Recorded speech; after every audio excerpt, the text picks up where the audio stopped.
Design analysis and simulation are the underpinnings of all chip design. Physical verification, however, is the protective barrier between the designer and design failure. Once upon a time, chip designers would pore over printouts of a layout to find errors. Now, all such tasks are automated, of course. As chips get denser and denser with transistors, the physical verification work increases. For the most part, physical verification must scale with chip area. While designs are hierarchical, physical verification is by definition not, since what you're verifying is exactly what goes on the mask.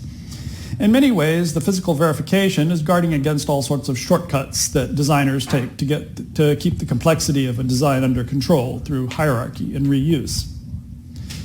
This lecture will concentrate on the two primary aspects of physical verification, which is design rule checking, DRC, and layout versus schematic, LVS. Design rule checking makes sure that the entire design layout meets all Silicon Foundry rules for mask making. Layout versus schematic makes sure that the design layout electrically matches the design as implemented in schematic form, or more to the point, any form which is an electrical description of the circuit that is independent of the layout. LVS in particular is based on the principle that if you have multiple versions of something derived from independent sources, then those versions can be cross-checked to find errors in each other. The more independent sources, the more robust the result, although typically for LVS only two sources are used, as nobody really wants to have to design the same system independently multiple times. Again, in times gone by, that was what was done. A chip would be designed in schematic form, and the same chip would be designed in layout form independently, and those two forms would be cross-checked through LVS.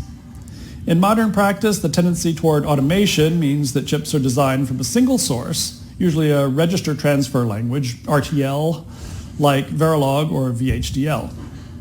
The process of LVS is then a matter of checking the entire design flow through different routes, one starting at the RTL source and working forwards, and the other starting at the finished layout and working backwards. In this way, the tools are cross-checking each other. Of course, as yet, even the most automated flows have occasional points at which some manual work has to be done, so the checks are responsible for making sure that any manual intervention in the design hasn't broken something. But generally, it's the tools checking tools. And often, if an error is found, it's not a matter of finding the error and fixing it, but of figuring out how the tool got it wrong and how to modify the tool setups to work around the problem. Since physical verification is now tools checking tools, the more tools you have, the better, right? This is why I'm always promoting open source EDA tools, including those that are competitive with the ones that I develop myself. Wherever a tool exists that can do some kind of physical verification, it should be applied as it adds robustness to the process. If you're familiar with the adage about democracy, that it's the worst system of government except for all the others, then you can appreciate my sentiment that GDS is the worst file format for describing chip data except for all the others. In fact, as far as I have observed, every file format ever invented for describing chip data is truly horrible. Magic, the long-lived open-source layout editor, was written in days when the popular layout file format was CIF, C-I-F, which stands for Caltech Intermediate Format. CIF had two nice properties, one of which was that it was in human-readable ASCII format, and the other was that it was naturally extensible. It had some questionable features as well, most of which seemed to stem from an expectation that chip data would be, well, more curvy than it turned out to be in the long run.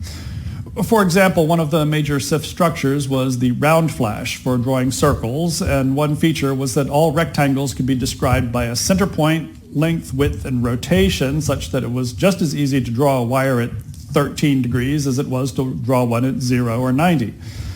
Cells could just as easily be rotated to any angle at all. If you can find the Caltech thesis of Carver-Mead's student Telly Whitney, it is an amazing work of round transistors and wires that look like Celtic knotwork.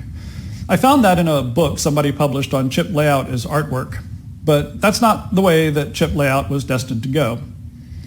One downside of the CIF format was that any rectangle with an odd integer width can have its center point on an off-grid position. The center point is not a physical point, so it doesn't have to lie on a grid point. But the corners do have to lie up on grid points. To accommodate that, all output from CIF is scaled up by 2 times inside each cell to account for the off-grid rectangle centers. Another downside of the CIF format is that it is extensible. Wait, didn't I just say that that was one of its good points? Yes, but it turns out that the first thing somebody did with the extensibility was to introduce a format type for describing labels, except that they broke the spec. If you don't believe me, go look up the official CIF specification, then look at the format type 9 for cell names, which follows the spec, then look at the format types 94 and 95 for labels, which breaks it, really. And that bit of fine work became standard, and nobody ever touched the CIF extensions again. Anyway, meanwhile, this company called Calma Incorporated came up with a file format which they called GDS stream format, which I'm pretty sure had already morphed into GDS2, spelled with Roman numerals, before most people were aware that the format existed. It wasn't all that long before that format became the preferred format for the mask making shops, and if the mask making shop won't take your data, then you don't get a chip. So eventually, the Calma GDS2 stream format got tacked on to Magic more or less as an afterthought. You can see that very clearly in Magic's usage, where commands to generate mask data include a mixture of commands CIF and Calma, and to see representations of mask data overlaid on the layout, you use the command CIFC, followed by the name of a layer in CIF format, where a short name was common. The back end translates between CIF layer names and Calma layer purpose pairs. You're probably familiar with layer purpose pairs, but in case you're not, it's the one thing that really distinguishes GDS from other formats. The idea is that every layer in the layout is described not by a name, but by two numbers, one to denote a layer like diffusion, poly, or metal 1, and another to denote a purpose like drawing, label, pin, blockage, net, etc. It's sort of weird that most layout tools follow the layer purpose pair nomenclature because it's very format specific. The division into layers and purposes are essentially meaningless. Just look at the SkyWater assignments if you want proof of that. And the use of several digits instead of simple names is in keeping with the Calma format's way of doing things, but is not good for human readability. Neither is it good for portability. Poly in one process is going to be the equivalent of poly in another process, but layer 66:20 in one process is who knows what in another. Most foundries I know of have layer purpose pair assignment inconsistencies among their own process variants, let alone any kind of cross-compatibility between foundries. So GDS2 is called a stream format. I suppose that means that you can output it all in one go from end to end, like the way in Unix input-output channels are called streams. Ostensibly, I think the point is that the output is in small self-contained packets or something, but it's no more or less streaming than any other format. By far, the biggest disadvantage of GDS format is that it is in binary, with lots of null bytes and commands in the unprintable end of the ASCII set, so you can't see anything in a file without either reading it into a layout editor or using a program to convert it into ASCII. I use an old program called streamutils. There are better things available now that are written in Python. I could spend half an hour or more just describing the GDS2 format, but what's the point, really? You can find the specification or something close to it in various places on the web with a Google search. Every file format to describe chip data needs to encode the same basic things. Data are in the form of rectangles or polygons, with rectangles being by far the most common, and have a layer associated with them. The formats keep a strong sense of hierarchy, and you can collect a bunch of geometry together and call it a cell, and you can make instances of that cell and put them in other cells, possibly rotated or flipped. You want to preserve some layout metadata, which includes stuff that isn't part of a physical mask, like labels, cell names, and instance names. And that's really about it. These formats have traditionally not included other useful metadata, like how a circuit schematic maps to the layout, where wires and nets go, where current is flowing, where the power supplies are, etc., leaving it up to people to invent other formats like lef and def to capture those things. Which is awkward, because that means that you can't design a full chip, write it out to GDS, and then read it back again and have all the information you started out with.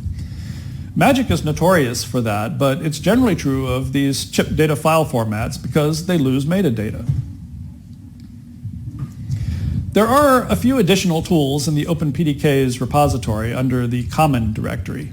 These scripts are mostly written in Python, so it's pretty easy for anyone with basic programming skills to see what they're doing and modify them for their own purposes. The scripts do things like replacing cell names in place within a file or changing timestamps and so on. You may have heard of a new file format called Oasis. Its claim to fame is that it is supposed to produce much smaller output files than GDS. It does that, but at the expense of taking out the last bit of readability in GDS files and making the whole thing completely incomprehensible. Fortunately, it can just be treated as a filter. Convert your files into Oasis to save space and convert it back when you need to. Perhaps someday someone will make the perfect file format, but I'm not holding my breath.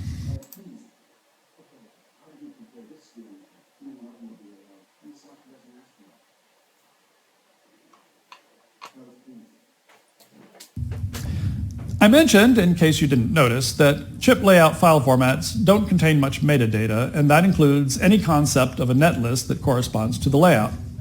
That may be a good thing, as somebody tried it the other way. That's a layout tool called Electric, and that has serious issues too, in that it will happily create layout that it thinks is equivalent to the schematic network, but isn't. So if you can't trust the layout tool to guarantee that it's creating the circuit you expect it to be representing, then either way you need for the layout tool to be able to independently generate the circuit netlist equivalent by looking at nothing other than the mask geometry of the layout. This is a process known as extraction. In the Magic layout editor, extraction is a fairly straightforward process. It is a two-step process in which Magic generates an intermediate format of its own devising called the ext format, ext. This is the most complicated part of the process. The second part is to gather the ext format data and produce a netlist in a known format like SPICE, which is mostly just a matter of bookkeeping. The main difference is just syntax. There is one ext file per cell in the design, and the ext file enumerates all electrical nets in the layout, all the devices like transistors, capacitors, and resistors used in the layout, and all instances of cells that are used within that cell, all of the common connections from the cell down to the subcells, and all parasitic capacitances between nets and from nets to other nets. That doesn't say everything possible about a circuit, but it's enough to build a complete netlist, and with a SPICE netlist you can run a SPICE simulator like the open source tool ngSpice to simulate the circuit. Or you can pass the netlist along with a schematic captured netlist to compare the two, which is a topic I'll discuss a bit later in this talk and which the last lecture of this series will explore in detail. So in Magic, the main commands to extract a netlist from a circuit are extract do local, extract all, x to SPICE LVS, x to SPICE. The first one is optional, but ensures that all the .ext files are written locally instead of in the same place as the .mag layout file from which they were derived, so if you want to delete them all afterward, you don't have to go around looking for them. Extract all does the main work of extracting each cell into a .ext file, and for a large circuit, like a full chip, it can take a long time, like as much as an hour or so for a largest chip. X to SPICE LVS is an option setup. There are a lot of possible options to X to SPICE, but the LVS option sets a bunch of them in a way that produces the kind of output that you'd want to have for running LVS. I'll introduce some of the other options shortly. X to SPICE does the work of converting the .ext files into a single .spice netlist. If you choose the LVS option, then the output is automatically in a format that is syntactically correct for ngSpice. To simulate a circuit, you need to understand that even though Magic, or any layout tool, produces a SPICE netlist, it has no idea about how to simulate the circuit. To simulate a circuit extracted from layout, you have to provide all the missing bits and pieces. First, you'll need a test bench netlist, which is basically a wrapper around the netlist produced from the layout editor. You'll need to supply your circuit with all the necessary stimuli. Since this lecture series is not about verification by simulation, I'll keep this simple, although a full chip simulation with mixed mode methods can get pretty complicated. But say this is some reasonably small and simulatable analog circuit, then you'll need power supplies and input voltages, input voltage, pulses, and sinusoids. Then you'll need some include statements at the top of the file to point to model files, because the layout editor doesn't know anything about device models. All it knows is how to recognize a device by the layer types that are used to form it, and it has a lookup table to translate that into a device name, but no knowledge of the model that the device needs to be simulated. So you'll have to include any and all files that contain device models and parameters for the devices in the circuit. Since the test bench is a wrapper around the actual circuit netlist, you'll need an include line that includes the netlist that the layout editor generated. Finally, you'll need some kind of analysis control block telling the circuit to run, say, a transient simulation for 10 microseconds or whatever. After that all, you can run ngSpice on the test bench wrapper and hopefully get some confirmation by the simulation that the circuit does what you expect it to. Let's look at the extraction styles that are available in the Magic Tech file for the SkyWater 130 nanometer open process and the extraction options available in Magic and what they do. In the last lecture, I showed how to get the SkyWater PDK installed with a setup for Magic and other open source tools using the OpenPDK's installer that I developed and have posted on my website at opencircuitdesign.com and on GitHub. If you've installed this, it generates a technology file for Magic called sky130a.tech. You can find the installed file in the default location at /user/share/pdk/sky130a/libs.tech/magic. The file is divided up into a number of sections, each corresponding to one aspect of the layout tool, such as the DRC engine, the GDS generator, the GDS reader, the extractor, and others. The ones that I just mentioned are the ones that I'm going to talk about today.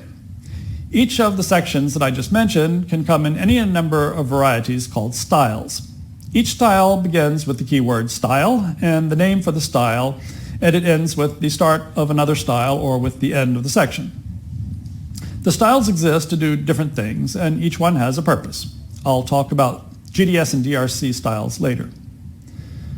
The style line in the tech file for the extract section is style, ngSpice, variants, empty quotes, comma, quote, orig, unquote, comma, quote, si, unquote, sorry, parens, si, close parens. The idea of variants occurred to me when looking at the old SCMOS tech files where they had lots of different style sections, all of which were almost the same, so that there was a lot of repeating in the file. So by adding the variants to the styles, I was able to get rid of all that redundancy. In effect, with the variants keyword there, the style section is actually three different styles: ngSpice, empty parens, ngSpice orig, and ngSpice si. To select a style, you would type on the Magic command line or in a script to be passed to Magic the command extract style ngSpice, empty parens, extract style ngSpice orig, or extract style ngSpice si. The difference in the style variants affects the way that Magic generates the output. The name ngSpice implies that the output it generates will be ngSpice compatible, although that's not particularly meaningful since the format is controlled mainly by the options to the x2spice command. The SI variant, as the name implies, outputs SI units, namely with widths and lengths in meters and area in meters squared. This is an attempt to cope with yet another non-standard weirdness of the SkyWater technology, which is that their device model libraries have a scale factor of 1 × 10⁻⁶ nested in the includes. The SPICE scale factor affects all of the parameters and equations, so it's very hard to pull that scale factor out of the model files. What the scale factor does, in effect, is to cause all widths and lengths to have units to be specified in microns and all areas to be specified in units of microns squared. This is a bit awkward since the SPICE format specification isn't very clear on what the scale option does, and so there's really no telling what might happen, say, if you have more than one conflicting scale option in a file. However, if you read the model files directly and skip the higher level library includes, then you can end up with missing the scale factor and having a model that is in SI units. Because of the problem of the ambiguity of the scale option, I don't recommend using this. Rather, always include the top level file sky130.lib.spice using the ngspice.lib command. The Orig variant deals with some older files which we did not have sub-circuit wrappers around all of the device models. It's not very useful unless you're working directly with some of the older SkyWater files.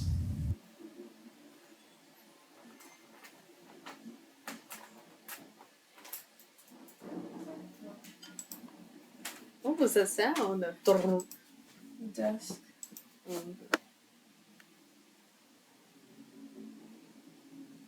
How's the movie? It's really good, actually. Yeah? I like it. Yeah. I mentioned a moment ago that formatting was controlled by the x2spice command options. There are a number of useful options to the x2spice command which are worth going over. For command references in Magic, I recommend going to the opencircuitdesign.com website, go to the web page on Magic, click on Using Magic, and scroll to the bottom of the list of commands. Click on any command to get a web page on the command usage and options. If you click on the x2spice page, you'll find a lot of options there, so here's a summary of some of the more useful ones. x2spice LVS, I mentioned earlier. It sets a number of options that are generally useful for LVS, but also just useful in general. I tend to always use this command first and then manually apply any other options I want. x2spice cthresh sets the threshold for parasitic capacitance output. Generally, the two commands that are useful are either x2spice cthresh infinite, which suppresses all parasitics from the output, and x2spice cthresh 0, which generates all parasitic capacitances. The former is what you want for running LVS, and the latter is what you want for running simulations. Note that parasitic resistances mess with the netlist in a big way, so they're done by a completely different method that I'll cover in a minute. x2spice scale manages the scale option in ngSpice that I talked about, so you should definitely always set it to off for the SkyWater process, which is the way it gets set if you use the x2spice LVS command. x2spice hierarchy controls whether the output is hierarchical with subcircuits or flat without subcircuits, just one big netlist with transistors. Magic handles hierarchy pretty well, so generally I recommend having this on, which is the way it's set if you use x2spice LVS. x2spice subcircuit top controls whether or not the top level cell of the circuit is turned into a subcircuit record in the netlist output. To get a subcircuit at all in the output, you have to have port labels in the top level layout. Otherwise, Magic has no idea what the ports of the subcircuit would be, so it can't write a subcircuit. Otherwise, I recommend leaving this option on because it makes the whole layout self-contained so that you can instance it in the test bench netlist like I described earlier. x2spice global sets the behavior for declaring global nets, which can be specified in the layout using an exclamation point at the end, which is a common practice. I highly do not recommend using global net names since they are utterly non-physical. The extraction should be left to trace all the power and ground nets throughout the circuit. Trying to jigger that by forcing some nets to be connected together by name is just asking for trouble. x2spice merge controls whether devices with the same size are merged together in the output with the M parameter in SPICE. By default, Magic just dumps each device individually into the output file. Using merge conservative will combine devices and is a common choice. Merge aggressive will add widths together, and so is probably way more aggressive than you actually want in either your LVS or simulation netlist. Note that Magic does not, at least not yet, understand the concept of device fingers versus device multiplicity, so it will not attempt to figure out when devices are fingered and share sources or drains. This is something to watch out for in the output, especially as the SkyWater process uses SPICE BSIM models which take fingering into account. One oddity of Magic is that it works with entire nets during extraction and not individual shapes, so once it has extracted a net connected to multiple transistors, it knows the total area and perimeter of all layer types that are part of that net, but it no longer has any idea how the total area and perimeter are divvied up among the transistors. So when it writes devices, it will dump the total device source and drain area on the first device it writes out and 0 on all the others. Theoretically, this shouldn't have any effect on the SPICE simulation, although it's not clear to me what that might do to the simulation of an individual device. If the 0 area and perimeter on devices bothers you, you can use the x2spice-d option, which distributes the area and perimeter evenly among all devices. Note that it's not correct, it's just evenly divided, but it is a more realistic approximation of what's in the layout. The quick summary of extraction for LVS is that you run xtoSpice LVS, and that sets the following things: xtoSpice hierarchy on, xtoSpice format ngSpice, xtoSpice cthresh infinite, xtoSpice rthresh infinite, xtoSpice renumber off, xtoSpice scale off, xtoSpice blackbox on, xtoSpice subcircuit top auto, and xtoSpice global off. There are a couple of options in there that I didn't go over. They're pretty minor, and you can read about them in the website documentation if you're really interested in what they do. I already mentioned parasitic extraction, but just to summarize, when you run the extract command, Magic computes the parasitic capacitances throughout the circuit, where a parasitic capacitance is defined as any coupling capacitance between any geometry on different nets in the circuit that is not already defined by an extracted device. So capacitance like gate capacitance under a transistor or the capacitance of an MIM cap, which is considered a device, aren't considered parasitics because they're part of a device model. In fact, the technology file has to be carefully constructed to make sure that the parasitic capacitances capture all of the capacitance and only the capacitance that is not part of the device models. Then the xtoSpice cthresh option determines whether or not those parasitics get dumped to the output netlist. Since parasitic capacitances are just additions to the circuit, they're essentially independent components that can be put in or taken out of the netlist depending on whether or not they're needed. Full RC extraction is another story. The RC means resistance and capacitance, which is the usual definition of full extraction, although there is also RLC, which includes inductance, if you're concerned about RF effects in particular, and what is sometimes referred to as RLCK extraction, which includes mutual inductance as well as wire inductance.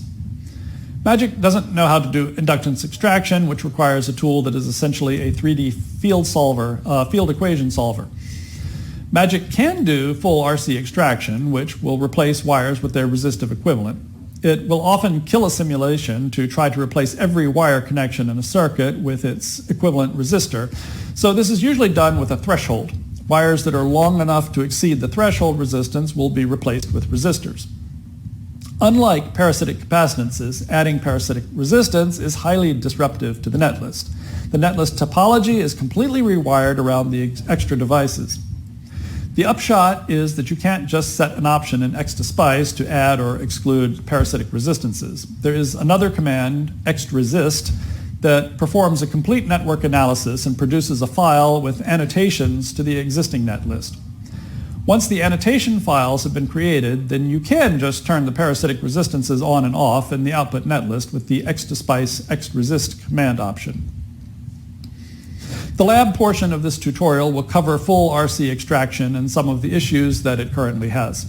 I have a software development project underway to address those issues. Once those issues are resolved, the method of doing full RC extraction to a netlist should be this set of commands: extract all, xtresist tolerance with some value, say 10, xtresist all, xtoSpice LVS, xtoSpice cthresh 0, xtoSpice xtresist on, and xtoSpice. So first, you do the full basic extraction. Then you follow that with the network analysis. Then you enable both parasitic capacitance and resistance in the output netlist and generate the netlist. Not the simplest thing, but it is pretty straightforward.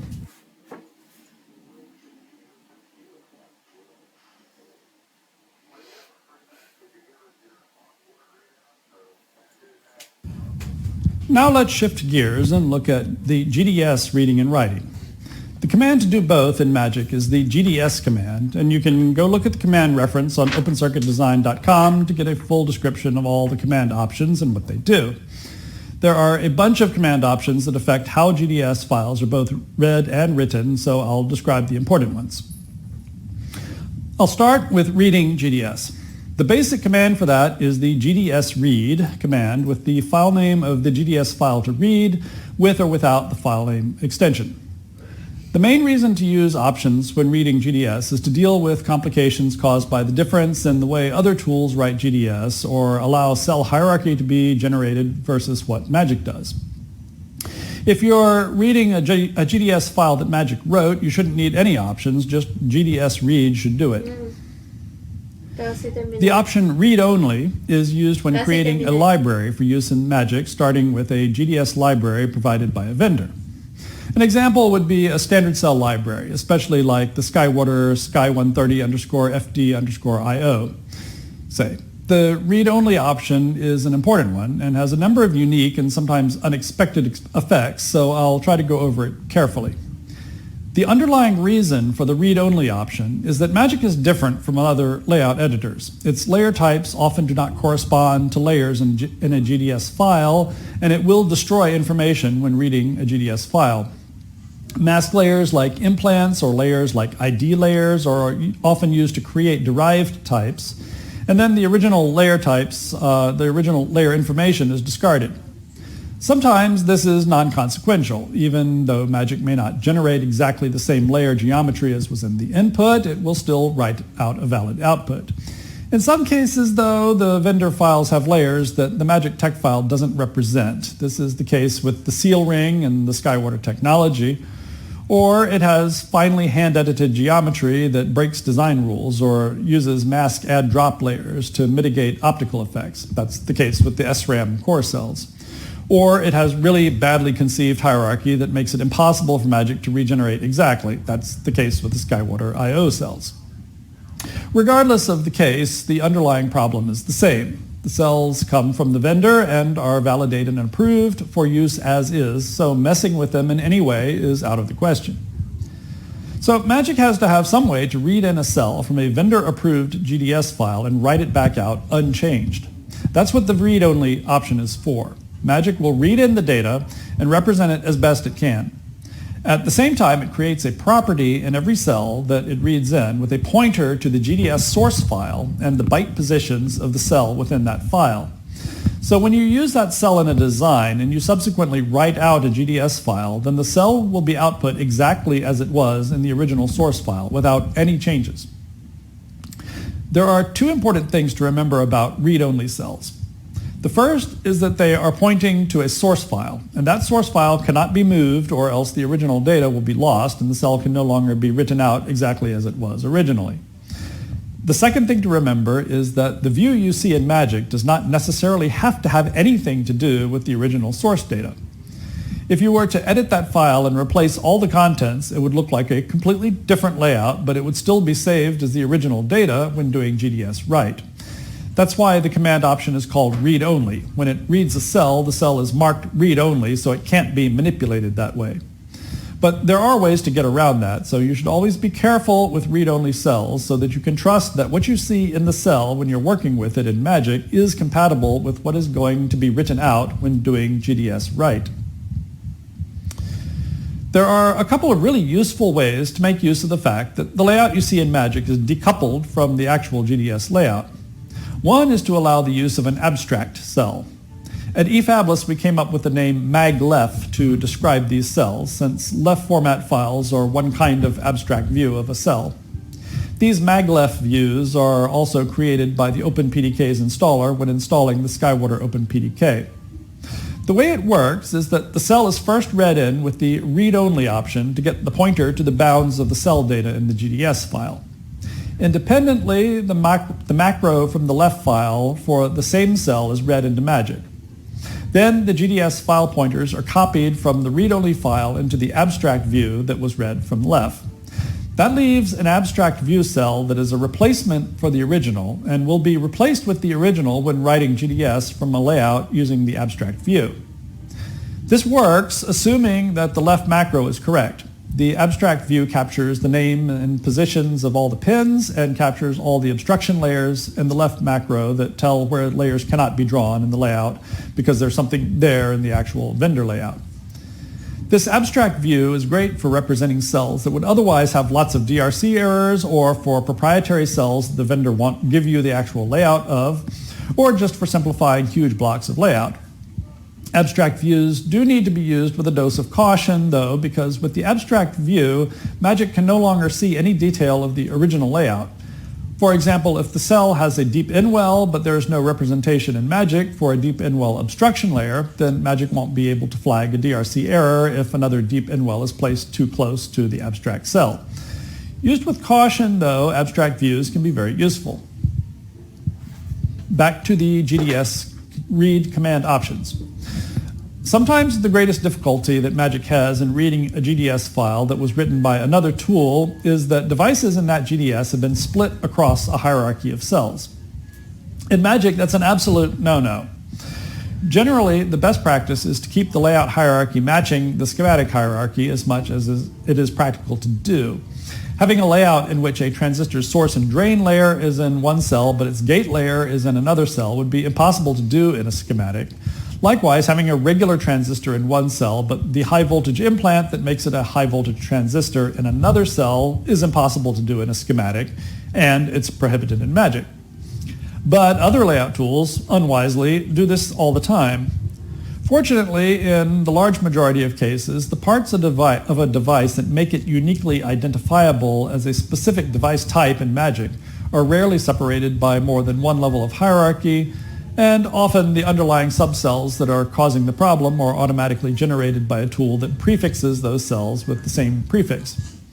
For that situation, I have the GDS flat glob option, which allows cells to be selectively detected and flattened in the input so that those cells disappear and the contents of those cells are merged up into the hierarchy above them.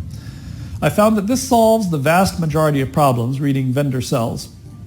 In the worst case, you might have to read a GDS file a number of times to figure out which cells are causing problems and add them to the list of cells to flatten until the GDS file reads in correctly. There is a similar command option, GDS flatten, which is a bit ad hoc and is meant to treat a specific issue. Since GDS files are very bad at storing geometry data efficiently, people have found that it makes a much smaller file to save layout as subcells and instantiate the subcells whenever any geometry is repeated more than once. This is done even if the geometry in question is a simple rectangle. That means that the most efficient way to write a row of contact cuts to a GDS file is to make one contact cut into a subcell and array it. Unfortunately, while Magic has a very efficient way to store geometry data, it has a less efficient way to store subcells, which is exactly the opposite of the way GDS data is saved. Plus, it leads to constant abuses of the hierarchy problem that I just mentioned a minute or so ago, which is that pieces of devices end up in different parts of the hierarchy, and that's prohibited in Magic.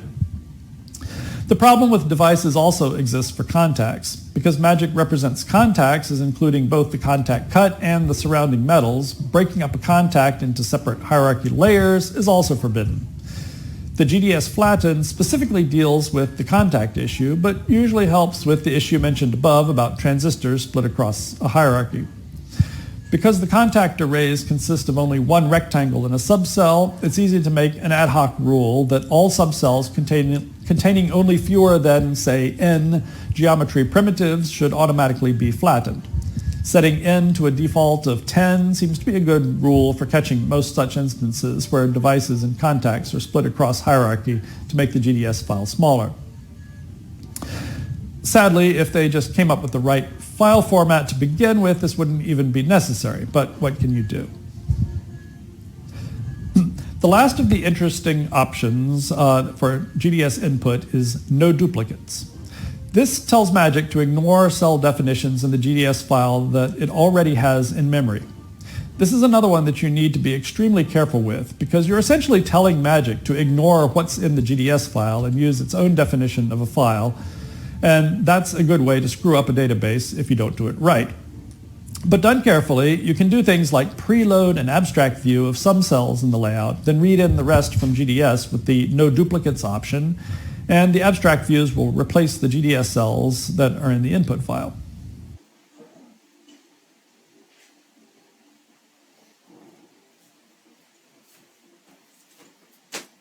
Finish these up when I got here. Finish these up when I got here. You got me water and I'll take For the GDS output options, most of them just cause the output to be written in different ways, all of which are equivalent, so that there usually isn't any reason to do anything but keep the default options. The library option is good for creating a GDS library file that contains a bunch of cells but has no concept of a top-level layout. An example of that would be a digital standard cell library. The addendum option is sometimes useful. What it does is to ignore any read-only cell definitions when it generates output. That creates a much smaller file that doesn't duplicate information that you already have. But be very careful with this option because it creates GDS files that are not valid in and of themselves, since they're missing information that exists in other GDS files. When reading back those files, you have to read in the missing library GDS files first, then read in the file that was written with the addendum option. A related option is the undefined option, which allows you to read in a file that is missing cell definitions and then write it back out without magic raising an error about the missing cells. The merge option turns everything into polygons, which makes a more efficient output and tends to look better when viewed with other layout editors because otherwise output is broken up into rectangles and triangles, which is what they are in Magic's internal database. However, it takes a lot of processing to convert from one database format to another, and the output is geometrically equivalent either way. So you probably don't want to use this except in limited circumstances. I used it to create the RDL layer masks for the SkyWater bump bond post-processing because all of that geometry is in circles and 45-degree angles, and the conversion to polygons makes it far, far simpler. Along with choosing any options you want for GDS input and output, the other thing that you need to make sure of before you read or write a GDS file is that you are using the right input or output style. Let's look at the styles for handling GDS in the Sky130A text file for Magic. First, there's the CIF input section. I did mention toward the beginning of the lecture that Magic has a mixture of references to CIF, Calma, and GDS, and now you should know why and what they mean. The CIF input section originally configured Magic to read CIF, of course, and when GDS compatibility was tacked on, it just made an additional mapping of GDS layer purpose pairs to the existing CIF layers. The style line in the text file for the CIF input section is style Sky130 variants empty parens, comma, vendor. This works exactly like the style variants do for the extract section that I discussed earlier. So there are in effect two different styles in one here for reading GDS, which are Sky130 empty parens and Sky130 vendor. To select a style, you would type on the Magic command line or in a script to be passed to Magic the command CIF iStyle Sky130 empty parens or CIF iStyle Sky130 vendor. The difference between these two is subtle and has to do with the rather odd way that pins are described in the SkyWater GDS files found in the SkyWater PDK repositories. They have a weird mixture of text and pin purposes on text and layer types, and Magic can't generate the same thing as output. The underlying point is that if you want to read in a GDS file that is part of the SkyWater PDK, you should use the vendor variant, and if you want to read a GDS file that was written by Magic, you should use the null variant. The CIF input section itself is mostly just translating GDS layer purpose pairs into Magic layers. There is some Boolean manipulation involved and some complicated stuff meant to deal with hierarchy in a vendor GDS file that doesn't match up well with Magic's database. I'll get to that in more detail in a moment. But before that, let's look at the rest of the styles. The other CIF input section is called RDL import. This is a special purpose style that it used to read files that contain the redistribution layer or RDL metal. The RDL metal is used for bump bonding and is not technically a part of the SkyWater process. The additional layers are put on top of the otherwise finished wafer by a third-party manufacturer that knows how to do the RDL layers and solder bumps. Because the RDL layer is done by a different manufacturer, it gets a separate GDS file with only those layers. But those layers need to be aligned with the rest of the layout, so it's necessary to represent both the bump bond process layers and the rest of the SkyWater process at the same time. Layers from both processes are defined in the technology file, and the CIF input and CIF output sections allow GDS files from both processes to be mixed and matched, so to speak.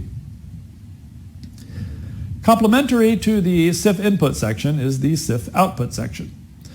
There are no style variants in the CIF output section for the SkyWater technology file for Magic, just different style sections that do different things. The most common one is the first one, which is the default, and is style GDS2. It defines how to read layout files. The next style is DRC and is not one that you would use for reading and writing files. Instead, it defines a lot of Boolean geometry manipulations that the DRC engine uses for running DRC checks. I'll discuss that in a bit more later when talking about the DRC rules. The next style is density, and again, it's one that you don't use for reading and writing files. It is used by scripts for checking fill density. It's an example of how a section can be defined just for some special purpose to define layers that are like GDS mask layers, but not something that is part of the Foundry PDK, just some derived layers that are needed for some tool to do something. The last style is waffle fill, and like the density style, it is used by a script. In this case, the script is one that generates all of the fill patterns for meeting density rules. Unlike the density style, it is used to generate the actual GDS output file, but only under strict control by the script that uses the style. The scripts that use the waffle fill and density are in the OpenPDK's repository under sky130/custom/scripts, and the scripts are called generate_fill.py and check_density.py. They're a great example of how an independent script can call on Magic in batch mode and use a special purpose CIF output style to do some important tasks like prepare a full chip design for tape out. When writing GDS output, it's a good idea to pay close attention to any error messages that it produces. In particular, there is an error that says parent and child disagree on CIF, which means that Magic automatically generated various layers and came up with a different geometry in the same place for two different cells. Sometimes this is innocuous, but other times it means that the GDS output has errors that Magic is not otherwise able to detect, and they'll have to be dealt with. We'll take a look at how one of these kinds of errors happens in the lab portion of the presentation.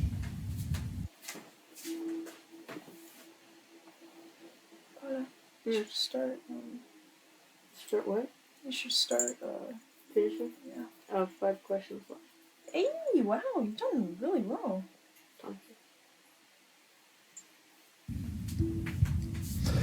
Now I'm going to talk about design rule checking, or DRC. There's a whole lecture in lab devoted just to DRC, so I'm not going to explain what DRC rules are or how to fix them, but mainly just how to run DRC in Magic properly. One of Magic's great features is its ability to do interactive DRC, to show errors when you make them, not long after you make them when you run some batch script. The downsides of this feature is that it takes computation time, and while Magic runs the DRC engine as an idle process that runs only when everything else is idle, there are times when it can't immediately stop what it's doing to respond to something you just did, and it has to finish its searches first. That causes lag. And as the DRC rule sets get more complex with more compute-intensive rules, the lag really starts to interfere with the layout design on large circuits. Magic is smart about how it does DRC checks, so if you make a change on the layout, it only rechecks things around the area that you changed. But sometimes, such as if you move the pad frame or modify a cell that's instanced many times, a single change can invalidate the DRC results for an entire layout, and it has to go compute everything again from the top. To help deal with that, I introduced styles and style variants to the DRC section in the Magic tech file. If you look at the SkyWater OpenPDK tech file for Magic, the DRC section has only one style, but that style has 3 variants: DRC fast, DRC full, and DRC routing. The variants are basically 3 levels of DRC checks that compute different sets of rules. As you might expect, the variant DRC full computes all of the DRC rules. As you might also expect, this is so computationally expensive that you hardly ever want to use it while you're trying to do actual layout work, which is why it is not set as the default. That comes with the issue that it's easy enough to rely on Magic's interactive DRC, but forget that the default style isn't checking all of them. For the eFabless MPW process, we at least force a full DRC check on submission so that if you forgot to do it, it will be done for you, but you may not be so happy to have your submission rejected with a lot of DRC errors. So it's good to remember to turn on the full checks occasionally and see what errors pop up. On the other end of the spectrum, the variant DRC routing only checks the basic metal layer rules. And as you might expect from the name, it is meant to be used when working on metal wire routing, especially on large layouts when the default style starts to show some significant lag. That leaves the variant DRC Fast, which chooses a reasonable selection of the basic rules for all layers. Of course, you can always turn off the DRC engine completely by running the command DRC off on Magic's command line. I like to do this whenever I load a large layout, and I don't care about DRC violations for whatever I'm doing at the time. Now, Magic always saves the current state of DRC checking with each cell file that it writes. So if you're working on a layout in Magic and you save it, quit, restart, and load it again, Magic shouldn't be doing any additional checks. But remember what I said about GDS files not having any way to store lots of layout metadata? There's no way to specify in a GDS file what the state of the DRC engine is, so if you read any GDS file, Magic has to assume that it hasn't been checked yet and will proceed to start a full sequence of checks if you don't turn off the DRC engine first. I talked a little bit ago about abstract views of cells. Abstract views are one good way of keeping Magic from running DRC checks on a cell that is known good and not going to change. It will run DRC on the contents of the abstract cell, but that's usually a whole lot simpler than the original contents of the layout represented by the whole cell.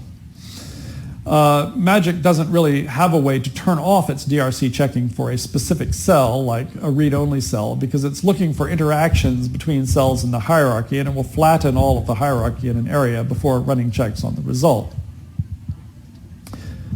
As part of the hierarchical nature of the DRC checking, Magic does checks inside every cell in a layout.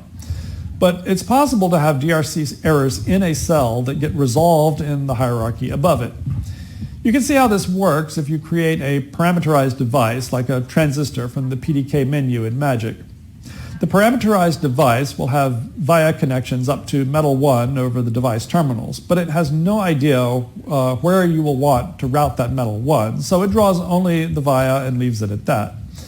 Well, a single via doesn't have enough metal in it to satisfy the minimum metal area rule, and so as soon as it draws the device, Magic flags the vias on the device terminals as DRC errors. If you paint enough metal over those terminals in the top-level layout, then the errors go away. But if you descend into the cell to edit it, the errors are still there, and that's fine. Everything is working just the way it's supposed to. The DRC style that you invoke with the DRC style command is a section in the tex file that contains all the rules pertaining to DRC. Unfortunately, it's not compatible with commercial tools, and unfortunately, there's no open format for describing DRC errors. That means that for a process like the SkyWater PDK, the DRC rules in Magic have to be developed by hand, which is both tedious and time-consuming. The types of rules in the file will be covered in the next lecture in lab, but I would like to point out the two basic methods for DRC rule checking in Magic, and how the second one of those ties back to the CIF output style DRC section. The first of the two methods is the edge-based DRC. Magic's database format is ideally suited to tracing layer edges, so these rules are checked very fast. Those are all the rules that you'll find in the DRC section of the tex file and cover all the basic width and spacing rules, area, surrounds, extensions, and a few others. These checks are very unlike the way other tools do it because those tools don't have Magic's database format. Instead, other tools are object-based, and they do DRC checks based on Boolean geometry. In Boolean geometry operations, you take a single plane representation of a layer, like they would look on a mask for chip manufacturing, and you compute two-dimensional logical operations on them, like union and intersection. These operations are more concisely referred to with the Boolean terms like and or of two shapes, and the and not operation is a useful one as well. Beyond that, there are various other kinds of operations that you can do to geometrical shapes on a plane, like grow and shrink, and some that are very specific to Magic, such as the squares operator, which draws lots of squares in an array, which is what you need to draw contact cuts in Magic. Magic has a second DRC engine for doing these kind of checks. This is the more compute-intensive method of the two. In the DRC section of Magic, you'll see some rules with names like SIF spacing and SIF max width, which are the two most common. Both of these are actually hybrid rules that use both DRC engines. The Boolean DRC engine runs a bunch of geometry operations and produces a plane of geometrical shapes as a result, and then the edge-based DRC engine runs edge-based checks on it. Generally, the point of these is that you need to run checks on a layer that isn't represented in Magic. So you use the Boolean operations to generate that layer automatically, and then you run edge-based checks on it. The SIF max width rule ostensibly creates a plane of geometrical shapes and then runs the edge-based checker to see if anything in that plane exceeds a given maximum width. But when it's used with a maximum width value of 0, that's the closest it behaves to how other tools run DRC, which is to apply all these Boolean and other geometric operations to a bunch of shapes on a handful of planes in such a way that when all that geometry manipulation is finished, anything that is left over is by definition a DRC error. Because the edge-based rule checker runs so much faster than the Boolean rule checker, it's worth the effort to put as many rules as possible into edge-based form. Sometimes it's not possible, though, which is why the SkyWater text file for Magic has ended up with variants, and complete DRC checking ends up being a combination of interactive and batch-type checks. To aid in the generation of rules for the SkyWater process, since I had to do them all by hand, I created a set of DRC verification layouts, which have one layer per rule set. You'll find these in the OpenPDK's repository under sky130/custom/DRC. In retrospect, I realized that what I need is one layout per rule, not per rule set, and probably I need at least two layouts per rule, one showing the rule violated and one showing the rule not violated, so that these layouts can form the basis for a continuous integration check to help ensure that the text file doesn't get broken during development or bug fixing.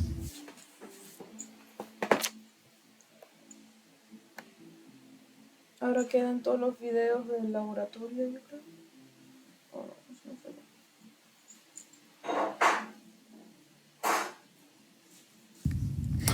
I already said a lot about extraction in Magic, but I'd like to point out a handful of things about what's in the extract section of the Magic text file. One thing it has that a lot of people don't know about is a section that has the height and thickness of every layer.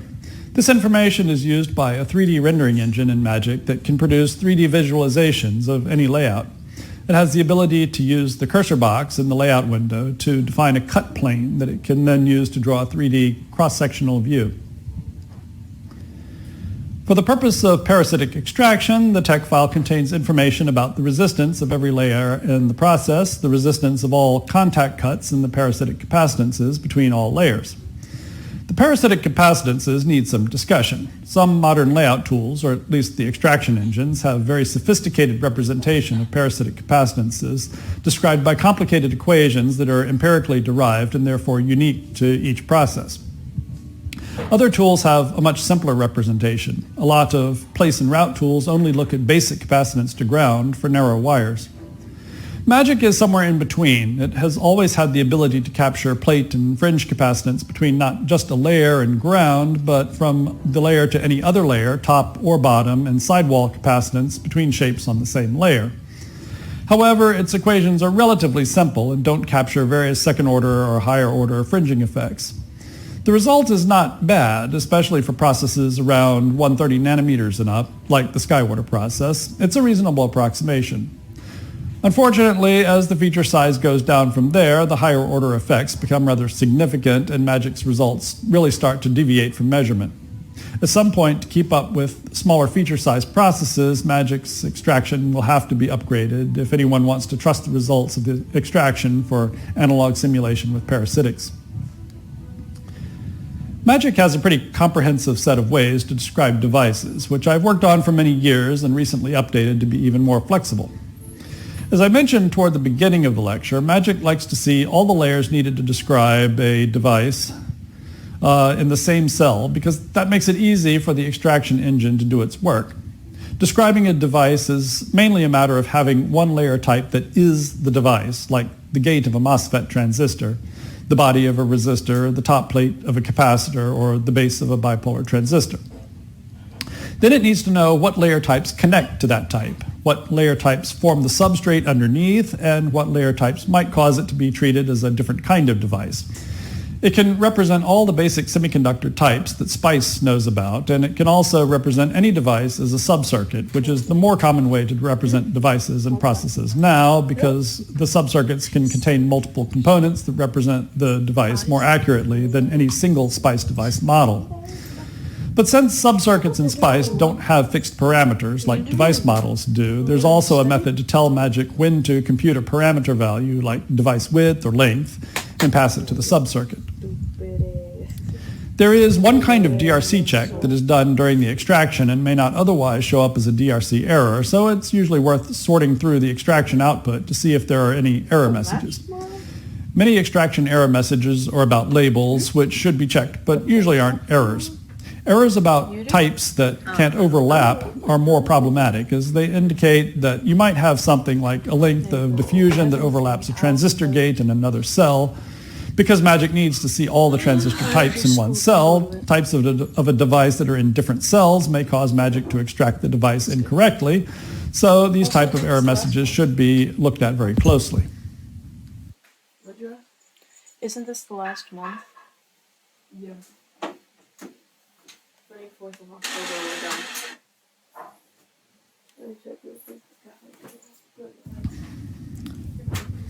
Like DRC, there will be an entire lecture and lab devoted to LVS, but since this lecture and lab is an in-depth look at the whole design flow, I'll say a few things about setting up and running LVS. Oh, yeah. First off, I want to point out that layout tools don't do LVS, and Magic is no exception. The tool that does LVS is called NetGen, and it is also a tool that I have been developing for many years. NetGen doesn't know anything about layout. All it knows about is netlists and how to read them and how to compare them. The technology setup for LVS is much less complicated than the setup for layout or schematic entry. For one thing, NetGen doesn't really need to know anything about any components in the designs. It just needs to know whether those components match or don't match between the schematic and layout. If schematics and layouts were always matched one-to-one, then LVS would be a lot simpler than it is. Instead, there are a lot of complexities involved with things like names or properties in one netlist that are different in the other netlist. The goal of good layout extraction and schematic capture tools should be to produce two netlists that have the same hierarchy in cell names and device names and parameter names. The goal of good LVS tool is to gracefully take care of all the situations where that isn't true. If two netlists are both SPICE, and they both use low-level SPICE components like M for MOSFET transistors or R for resistors and so forth, then just about everything the tool needs to know is fixed because it's all tied to SPICE syntax and can't deviate from that. If they use subcircuits for components instead of the low-level SPICE device models, then it immediately gets more complicated because it's not possible to tell from a subcircuit call, which is a component beginning with X in a SPICE netlist, whether that subcircuit is supposed to be a resistor or a capacitor or a transistor. In many cases that doesn't matter, but there are two important ways in which it does matter. The first is figuring out if two pins are permutable. The source and drain of a MOSFET transistor can't really be distinguished in a layout, and there's absolutely no difference whatsoever in the two ends of a resistor. Unless you want to go make sure that you've got every resistor oriented the same way in your layout and schematic, then you really want to let the extraction tool extract the device in whatever way it sees it and let the LVS tool work out the possibility that the transistor or the resistor could be flipped around and it would still be exactly the same. A resistor or transistor flipped one way or another are two permutations of the device in the netlist topology, which is why the nomenclature of the LVS tool, we say that those pins are permutable. The other way that it matters what kind of device is represented by a subcircuit is deciding how devices can be combined in series and in parallel. You may have a big resistor value in your schematic, and you may decide wisely that a better matched device in the layout should have 1/10 of the resistance and be repeated 10 times. It should be possible for the LVS tool to figure out that 10 resistors in series in the layout netlist is equivalent to 1 resistor in the schematic with 10 times the length.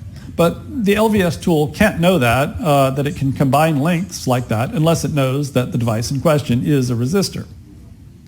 So that's the main purpose of the technology setup file for LVS. It tells the LVS tool what all the device names are, how they should be combined in series and in parallel, or if they should or shouldn't be combined, and it tells the LVS tool which pins of a device are permutable.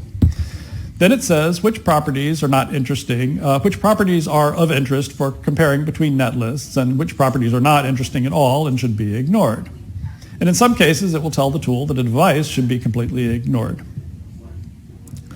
If you want to look at the setup file for NetGen and the SkyWater 130 nanometer process, you'll find it in the OpenPDK's installation under libs.tech/netgen/sky130a_setup.tcl. It's pretty straightforward. You can look up the syntax for the file on the web page for NetGen on opencircuitdesign.com.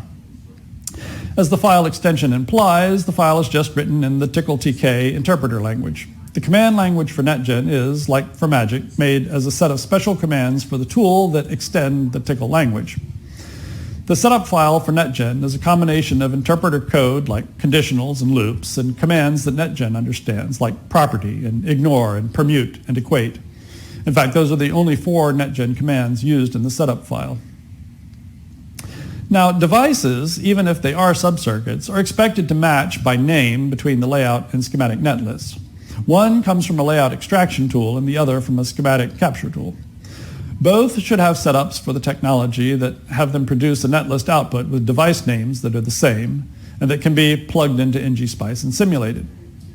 Above the level of devices, the rest of the hierarchy of a circuit design is anything goes. A good designer should keep the layout and the schematic hierarchies closely matched, but they don't have to be, and the LVS tool should be able to deal with it if they aren't. The way an LVS tool deals with hierarchy is to make some assumptions about the circuit to begin with, like assuming that subcircuits will have the same name or the same contents in both the schematic and the layout, and then make a survey of the hierarchy of cells in both netlists to figure out if that's true or not. Then it will try to figure out if it can make the hierarchies match better by flattening one or more cells. Once it thinks it knows that subcircuit A in the first netlist is supposed to be a match for subcircuit B in the second netlist, then it will do a complete match analysis. If it can't get the circuits to match, then it will conclude that maybe it shouldn't try to match circuits A against circuit B at all, and it will absorb both of them into the parent cell in the hope that that will resolve the issues with the hierarchy. So it's really hard for the LVS tool to figure out if circuits don't match because the hierarchy doesn't match or because there's actually something wrong with one of the circuits and they really don't match after all and never will. Flattening everything that doesn't match is great if it's really just an issue of different hierarchy between the netlists, but it can also make a big mess of the LVS output if something is wrong deep down in the hierarchy, and that causes the cell to get flattened into the parent cell. So then the parent cell doesn't match either, and it gets flattened, so on and on, all the way up to the top. Then you have a comparison output that is essentially a flat comparison of every transistor in both netlists, and by then it's usually a big mess. All of that just means that it's easy for LVS output to become a big, horrible mess, so it's really helpful to know how to approach LVS with a good divide and conquer strategy so you aren't overwhelmed by the mess that you get at the output. Understanding these strategies will be the point of the lecture and lab that's devoted to LVS. One useful modern feature of NetGen is its ability to do not just layout versus schematic, but also layout versus Verilog. Verilog is, of course, a register transfer language for describing the behavior of digital circuits, but it also happens to be a netlist format. Because Verilog is hierarchical, you don't just describe how registers and the logic between them behave, but you can place a module within a module and hook up all the ports to the parent module. You can even define parameters for the module and pass different values of those parameters to each instance of the module that you use. And if you can do all that, you've got a netlist that looks just like Spice. I'm not talking about Verilog A or Verilog AMS here, although I suppose those would work too. But even in plain vanilla Verilog, you can define, say, a diode or a capacitor, even if its behavior in Verilog is that it does nothing at all. You still have a circuit with subcircuits, and you can throw that thing at NetGen and run LVS against a layout netlist. The problem with Verilog is that all those parts of the Verilog that are describing register and logic behavior. Those things aren't netlist components. But any Verilog that got shoved out of the front end of a synthesis tool and that has been mapped to a standard cell logic library is fair game for LVS. That brings me to the topic of black boxing. You can run LVS on a Verilog netlist, output of a digital synthesis flow. But you can't run LVS down to the transistor level. With a gate-level Verilog netlist, the Verilog modules for the logic gates describe Boolean logic, not transistors. So from the perspective of LVS, all the logic gates have been black boxed. This is actually a pretty good strategy since you know that the layouts of the standard cells from the foundry are known to be good. You don't necessarily have to run LVS on them down to the transistor level. And if there's some large module that has only a behavioral model in Verilog, like an SRAM block, for example, and you want to run LVS down to the transistor level, there are ways to splice the subcell onto the Verilog netlist when you read it into NetGen. And this is important because the more you automate the design of the chip, the less you have to deal with actual schematics. Maybe it's okay if you trust your automation tools and your PDK and how you set it all up to run 100%, but I've never met an EDA tool that I trusted 100%, so take that as advice.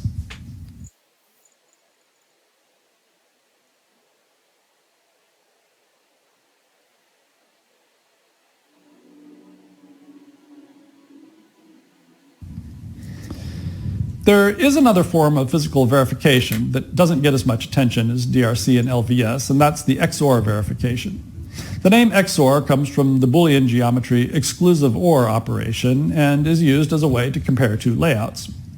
If you take two mask layer layouts that are supposed to be the same but might actually have minor differences, and you apply an exclusive OR operation to those two masks, then according to the rules of exclusive OR, wherever the two masks both have nothing, or wherever the two masks both share the same geometry, the result of the exclusive OR is always nothing. Only where one mask has something and the other mask has nothing, or vice versa, does the output have something. So applying exclusive OR is an easy way to see immediately where two layouts differ. The best reason to use XOR verification is when you have a layout finished and a GDS file ready to go to tape out, and then you have to make a quick fix and rebuild the GDS for the layout. Running an exclusive OR between the old and new GDS files should show you that the only differences between the old layout and the new layout are where you believe you made changes. Another and perhaps more important reason to use XOR is for a mask revision. If you have a chip that has already taped out, been manufactured, come back and was packaged and tested and found to have an error, and because you're a smart engineer and you put in extra undedicated logic cells, say, to allow for some rewiring, you have found a fix that requires only that you make changes to metal 2. Masks are expensive, so if you can fix your chip with a change to only one mask, that's a lot cheaper than if you have to have all of the masks remade. So once you've fixed your design, you want to be absolutely sure that you didn't modify any masks other than metal 2. So you run an exclusive OR between the original chip GDS and the modified chip GDS, and the result of the exclusive OR should be completely zero except for the one mask that you need to have remade. Magic runs exclusive OR on its own database. It's not a mask-level database operation. If you want an exclusive OR on a mask-level data, which is a good idea, you should probably use klayout, which can do that. In Magic, there is a command XOR, which is like the flatten command, except that where flatten flattens the current edit cell into a new target cell, the XOR command flattens the current edit cell and XORs it against the target cell. So the usual sequence of commands to run XOR is load layout 1, flatten to the destination, load layout 2, XOR to the destination. So that's a pretty comprehensive look at how to read and write and manipulate GDS files and how to run DRC and LVS and exclusive OR. That was the background material. Now we'll turn to the lab portion of this presentation and let you try all of that out yourself. Much like the first lecture and lab in the series, this is still all about the flow and how to run it. So we'll work with a lot of prepared examples. So instead of doing schematic entry and layout, you'll be doing verification. So thanks for listening to the lecture, and let's go have some hands-on fun with open source tools. The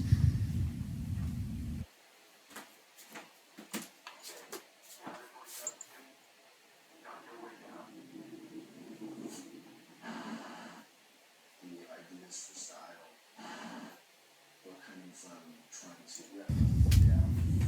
Welcome to the lab portion of the second lecture on the SkyWater Open PDK and physical verification.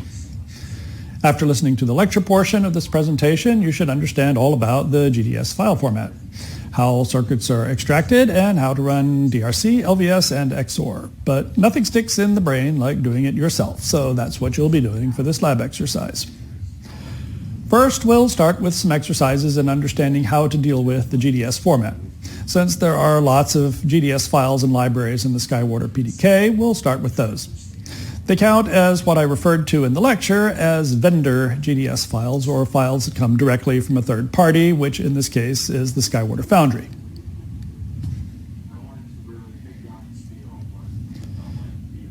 So we'll begin by creating a workspace for ourselves.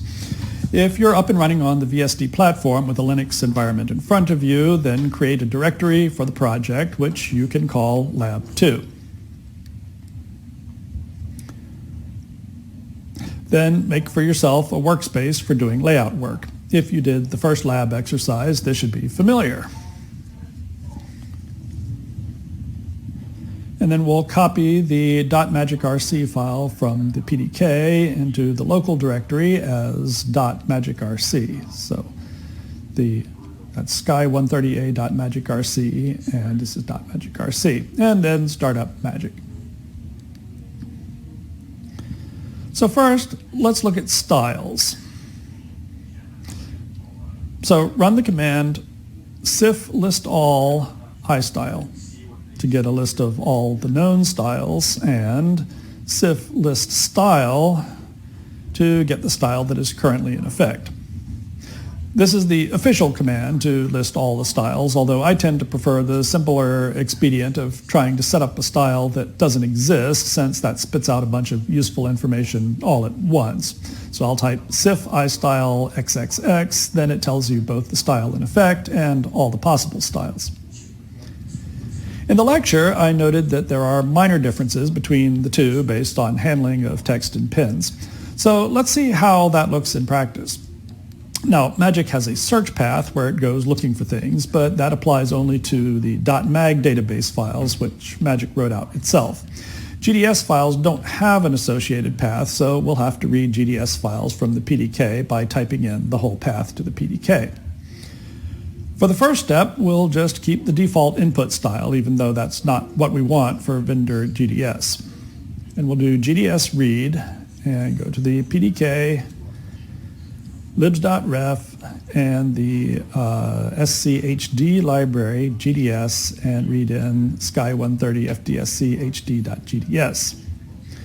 You'll note that after reading the file, you don't see any layout. That's because the file is a GDS library. It has lots of subcells, but no top-level layout. So Magic reads in the subcells, but otherwise doesn't show anything. If you scroll back through the output of the GDS read command, you'll see a lot of cells. How do you know what cells are available? Well, since they were read from a library, they are all standalone cells, not instantiated inside of any parent layout. So they are all considered top-level cells. You can get a list of top-level cells by doing cell name top. But you'll probably prefer the menu selection, Options Cell Manager, which gives you a scrollable list of cells. From the Cell Manager, select a simple cell like and2_1, and then click on Load.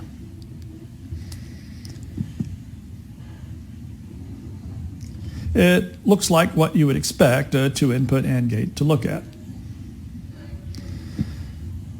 As I said in the lecture, the difference in the layout styles are subtle. Note that the labels in the layout view are drawn in yellow. That marks them as regular text, which means they aren't marked as pins of the subcell. But standard cells should definitely have pins. The reasons that they didn't show up as pins is because the wrong input style was used.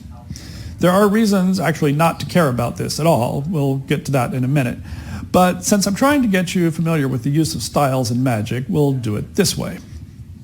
So get that console back and type in sif istyle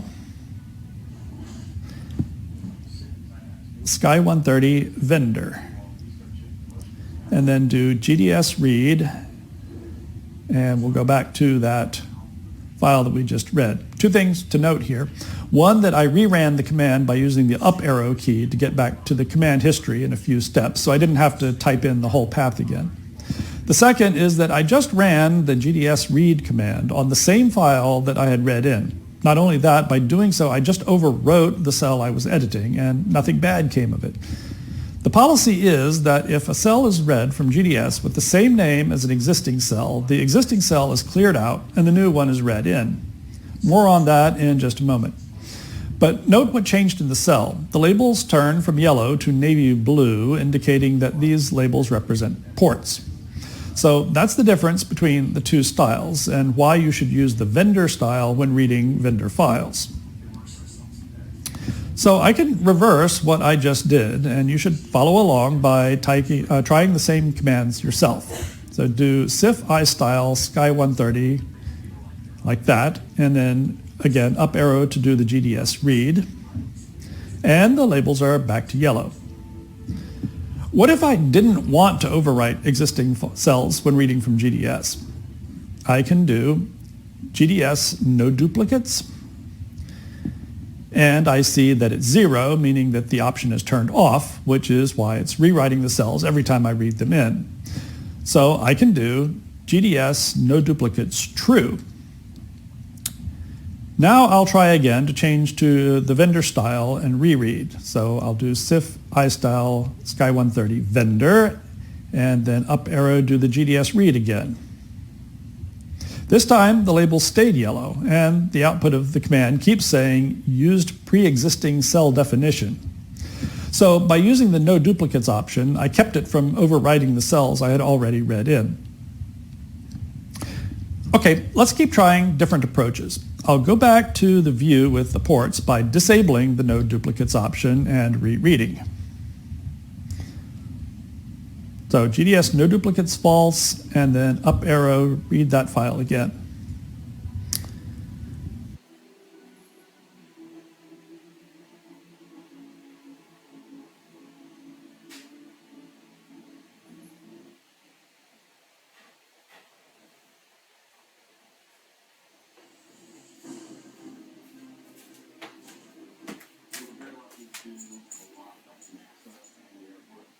Shooting in both of those locations was incredible to have that access. It was right at the end of the film, so it was interesting to have them shot. But they film on stages and in places where they film. Now, what can we tell about ports?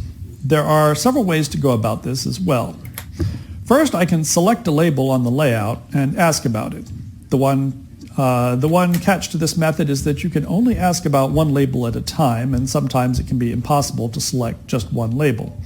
So if I select the X output, I can type the command port index, and it tells me that the index is 3. If I select 2 of the X labels and repeat the command, it tells me that I have to only have one label selected.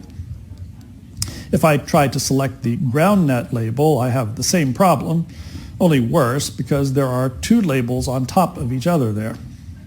Let me get this in the window. There you go.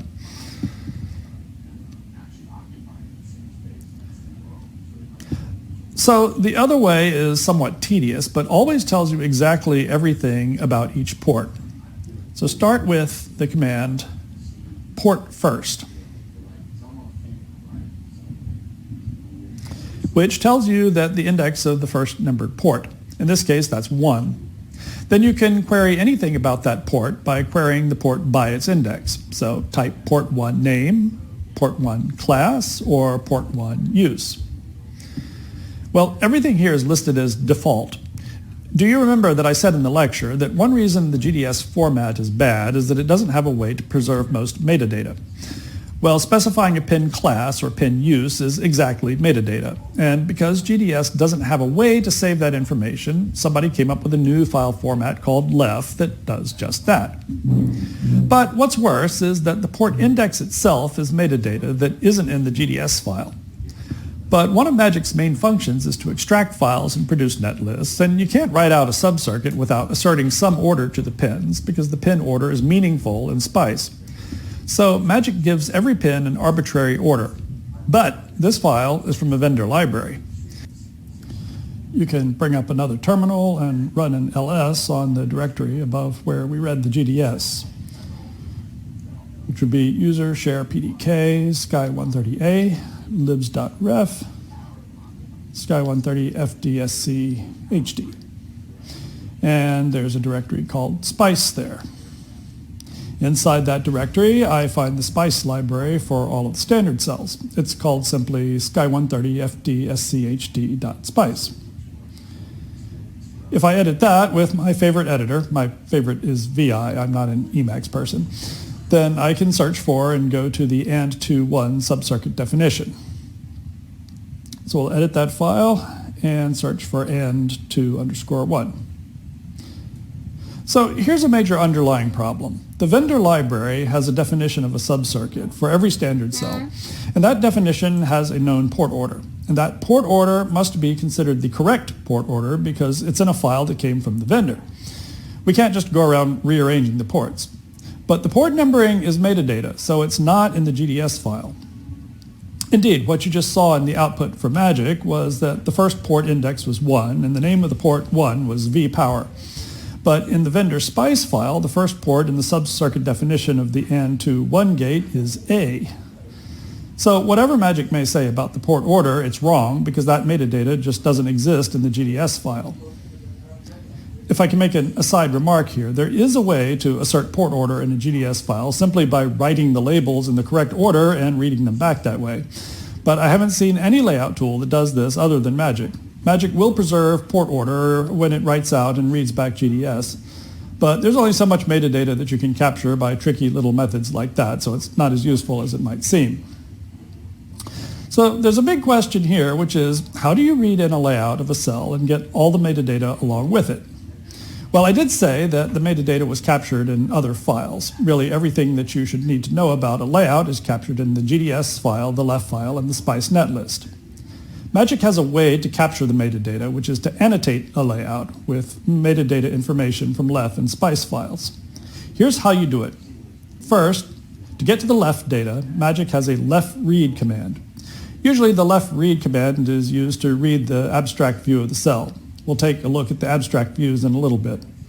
But Magic has a policy that if you read a left macro of a cell that already exists in memory, then instead of erasing the cell and replacing it with the abstract view, it will annotate the cell with all the metadata that it sees in the left macro. So do this now. Type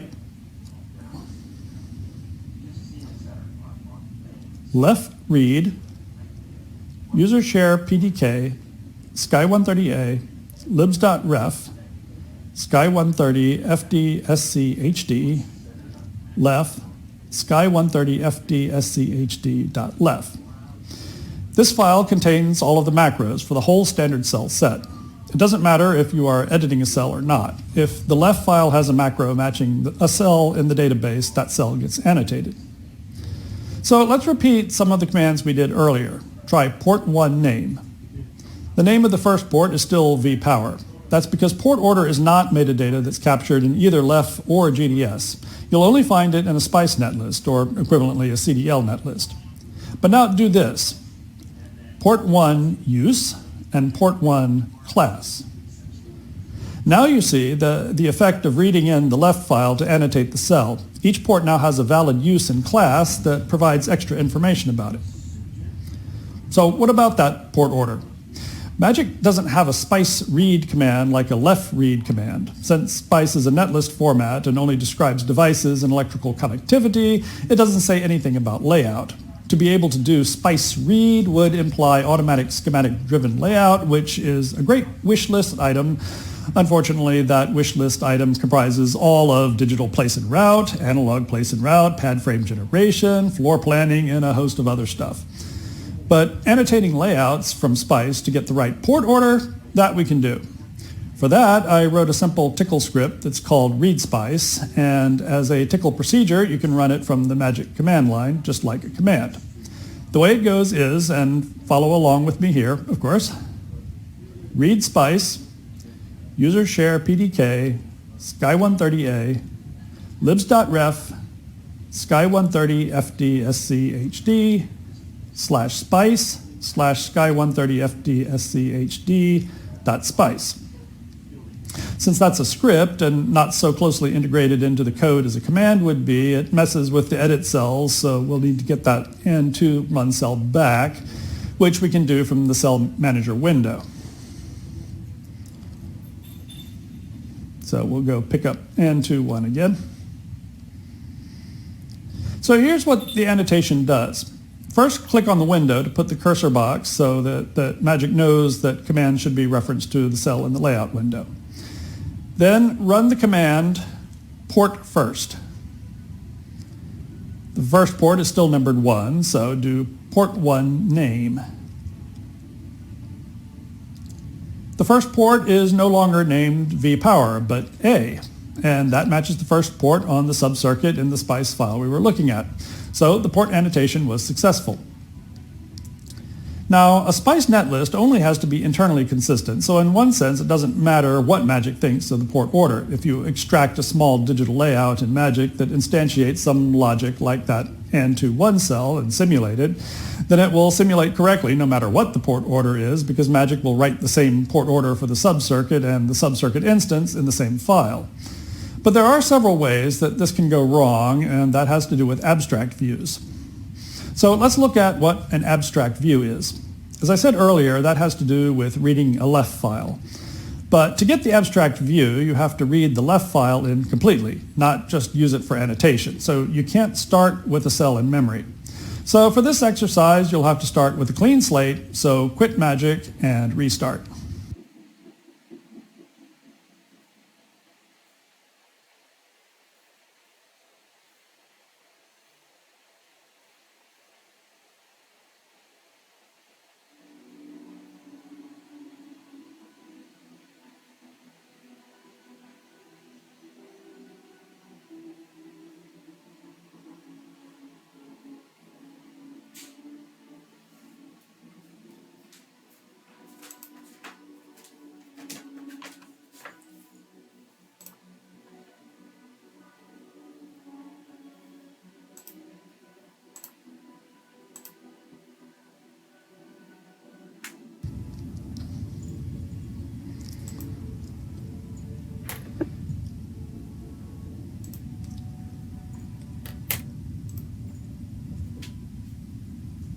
Then type in the left read command, which is a command you typed before.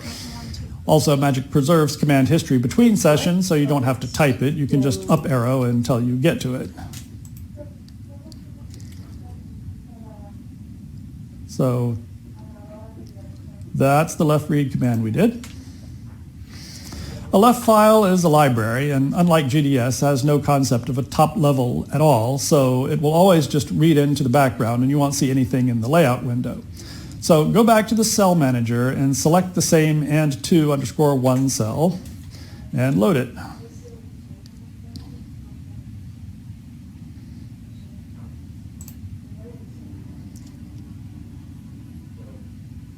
What you're looking at now is an abstract view, which is a layout representation of what's in the left file. Left files are concerned with placement and routing, so you won't find transistors in this view, which is the main way to know that you're looking at an abstract view. Left files have some metadata and not others. For instance, it's lacking information about font size that does exist in GDS, so you may have a harder time seeing the labels.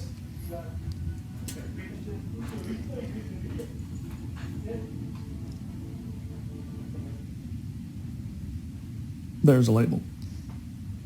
Now do port first. Well, the first port is still number 1, so do port 1 name. And port 1 is A, which seems to match the SPICE netlist, but port 2 name, port 3 name. Port 3 is X, which does not match the SPICE netlist because port order is not part of left file metadata. Magic just assigns port numbers as it reads it from the left file. So you could always assert port order just by writing the ports in the correct order in the left file, but I've never seen any other tool do this except Magic, even though it seems like a pretty sensible thing to do. Now, port use and class are common information in the left files, so you can see that these have been assigned to the pin by doing port 1 use and port 1 class. And if you're thinking a step ahead, it might have occurred to you that the port order problem can be solved by the readSpice command. So let's try that. Seems to have done something.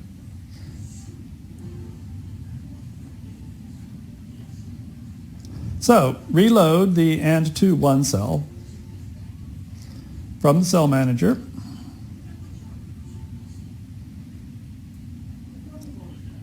Put the cursor box back in the layout window.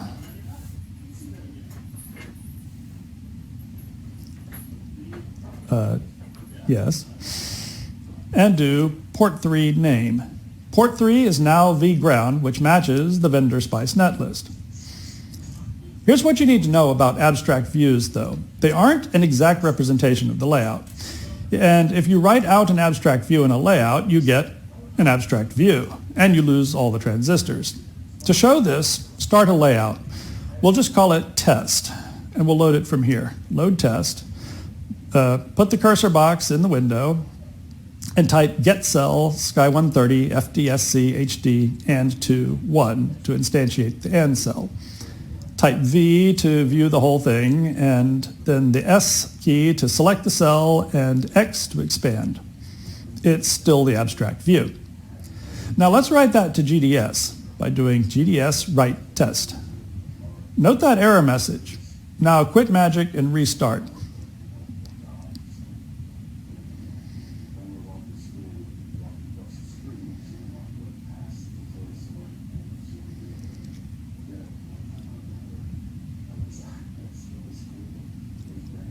And then read back that GDS that we wrote. So GDS read test.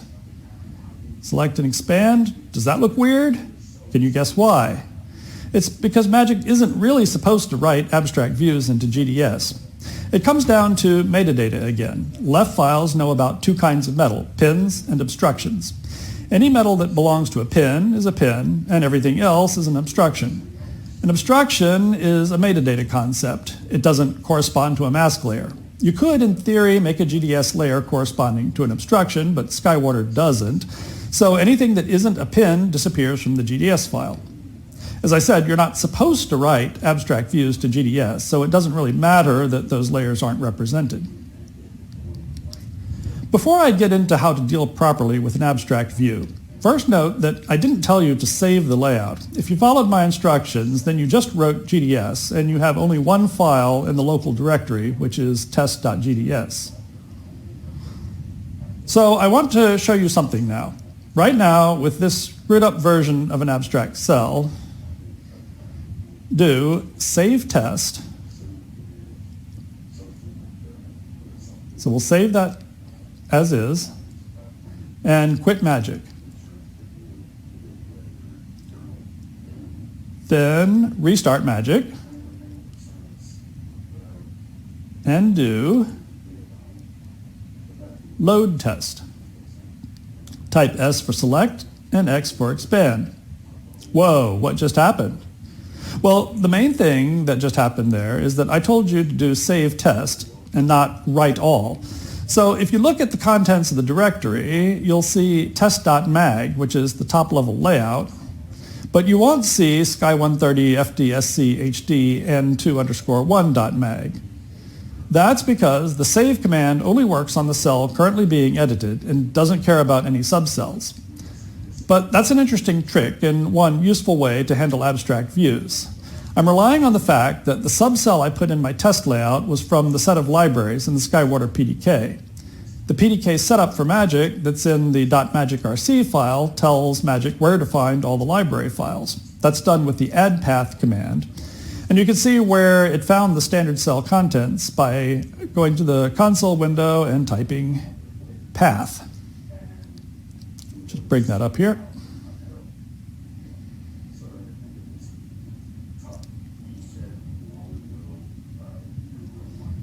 And you can see all the pointers to directories in the installed SkyWater PDK. Now, if I do GDS write test, I end up with a valid GDS file. But in fact, there's some sleight of hand going on here. Descend into the N21 cell by selecting it and hitting the greater than key. Use the I key to select, or the S key outside of the window. There, and then greater than, and then type property.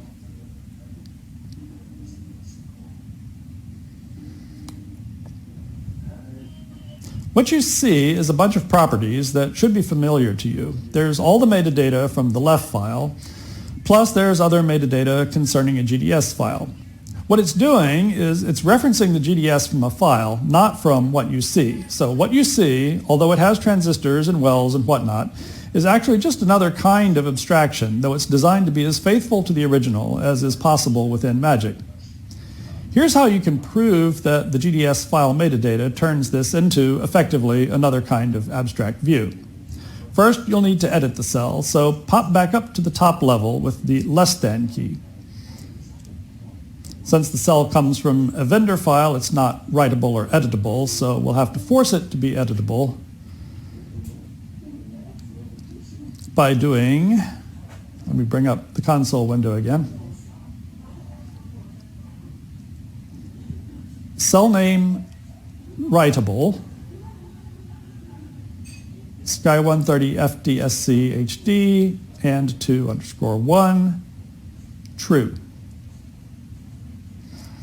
Then descend with the greater than key into the cell and paint a big chunk of local interconnect over the whole cell. Doesn't matter how you do it. Then do GDS write test. Since it has metadata pointing to a GDS file, then nothing I did to that cell should end up in the output. So check it. Quit and restart Magic again.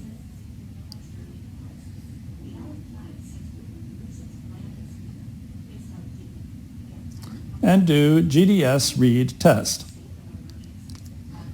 Yep, there's no block of metal there. Also, we're back at the beginning where the labels didn't get turned into ports because I didn't tell you to do CIF iStyle Sky130 vendor before reading that GDS. One interesting question is, how did I create that cell that has the GDS file metadata in it? That's what the GDS read-only option is for. So now I'll show you how to generate a vendor-like cell. Start up Magic again. And do GDS read-only true, GDS rescale false, and GDS read user share PDK Sky130A libs.ref Sky130 FDSCHD GDS Sky130 FDSCHD.GDS. Now load the N21 cell again. I'm just going to do it from the command line. And type property. Now you'll see that it has the GDS file properties in it. That makes it a read-only cell.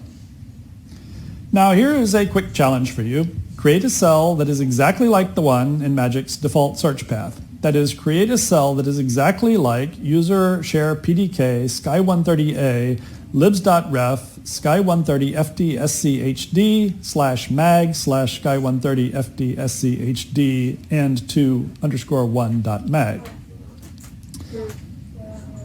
You'll need to combine all the things I've gone through up till now. You'll need to read the vendor GDS in read-only mode and with the right input style, and then annotate it with lef, and annotate it with spice, and then save it to disk locally and compare it to the layout here in the PDK. Are they the same?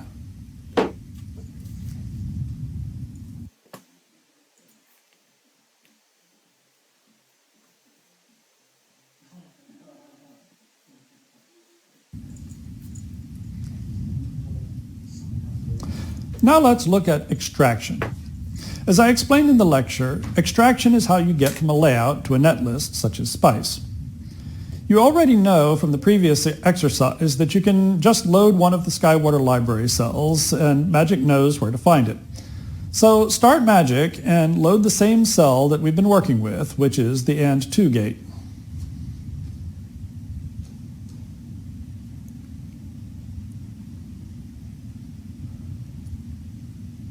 Which I'm just going to load from the command line.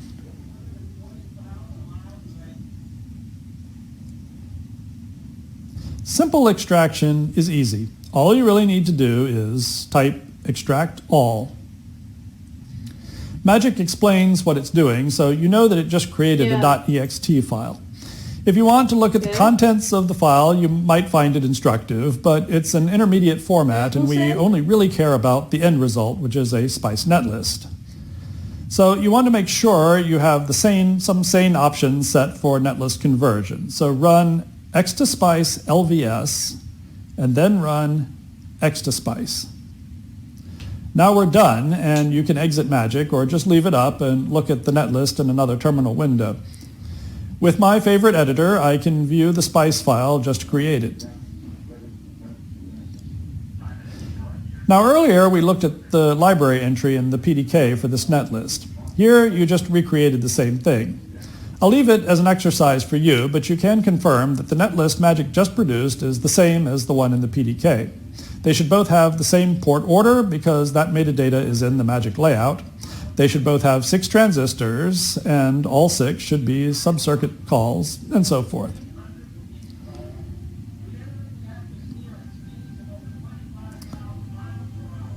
So there are your 6 sub-circuit calls to transistors.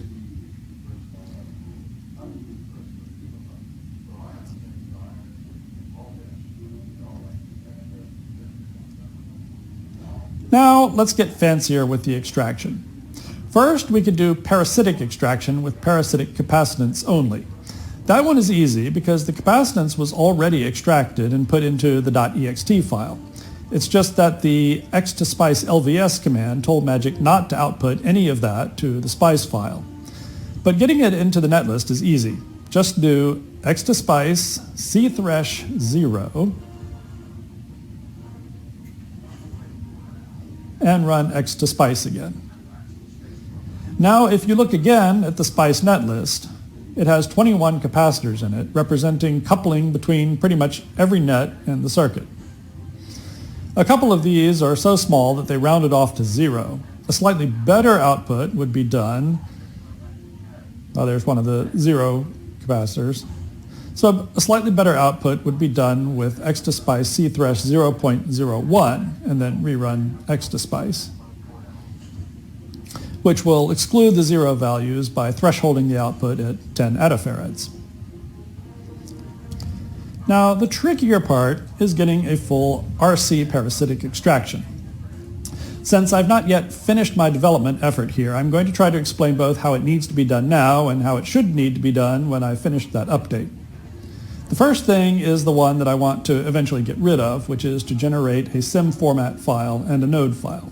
That's done with the following 2 commands: x2sim labels on and x2sim. This gives me 2 new files, one called sky130fd.schd and 2_1.nodes and 1.sim. Although .sim files are used by the IRSim tool for digital switch level simulation, this file is making use of an obscure extension syntax, so it's best just to treat it as another intermediate format file. We'll be accumulating more of these before we're done here.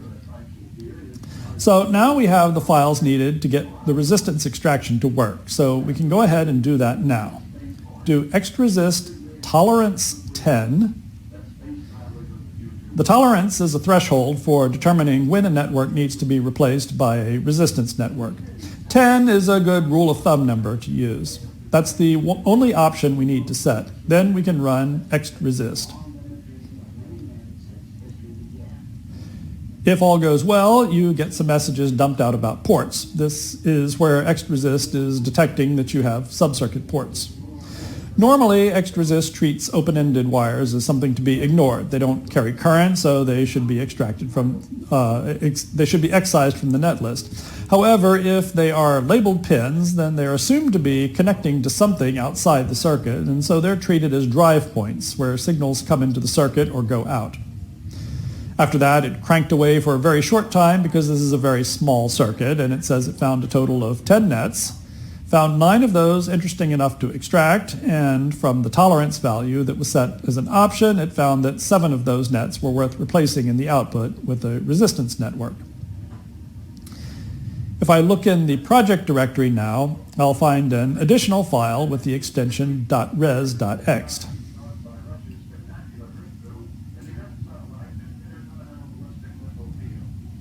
That is the one that has the information about how to modify the existing .ext file to replace some of the wires with resistance networks. To get to the final output, you have one more step, which is to run x2spice like before, but with these options. So do x2spice LVS, x2spice cthresh 0.01, x2spice xresist on, and x2spice. This is just like before, but I've added the xresist on option to make sure that x2spice incorporates that .res.ext into the final output. The final output is .spice and overwrote the previous file of the same name. If I edit that spice netlist with my favorite editor, I can see it's even longer than before. I have the same X subcircuit calls at the top from the LVS netlist. Then there are the 20 or so C parasitic capacitors from the first attempt to write parasitics. And finally, about 25 R parasitic resistors. If you look closely, you can see how the networks have been messed with. The key to the mysterious suffixes is that a network will have an origin that has the original name of the net if it's a subcircuit pin, since the subcircuit port is meaningful to the SPICE hierarchy, and you'll mess things up if you rename that one. Then there are suffixes with a dot and in. The .in net names are places where the network branches. Then there are suffixes with a dot and a t. The .t net names are places where the network terminates on a device. So all the X device instances should connect to nets with .t names, and all the .n names should be connected only to resistors. With this netlist, you can do a full simulation capturing all parasitics of interest and get the most reliable result about the circuit's behavior. Just be aware that this whole process is very time-consuming when you get to large circuits. This method is well suited for analog circuits or things like fully characterizing a standard cell, which is more or less what I'm doing here with the AND gate. For large standard cell designs, though, it is much better to let the router do this job, since the router is supposed to already know where all the networks go and how they branch and where they terminate. Magic's xresist extractor is all a bottom-up approach. It knows nothing about how things are connected or where wires are supposed to be, so it looks at the bits of metal and poly and diffusion and figures it out the hard way. The router in a digital synthesis system is all top-down, and that's definitely the way you want to go if you have all that information at your fingertips. I'll leave it as an exercise for you to do yourself to write a small test bench simulation around the 2-input AND gate, or even something simpler like an inverter, and run it once on the ideal LVS netlist, once on the netlist with parasitic capacitances, and one on the netlist with all 3 parasitic capacitances and resistances and devices, and plot the output of all 3 of those, say, to capture the transient rise and fall times and see how much they differ from each other.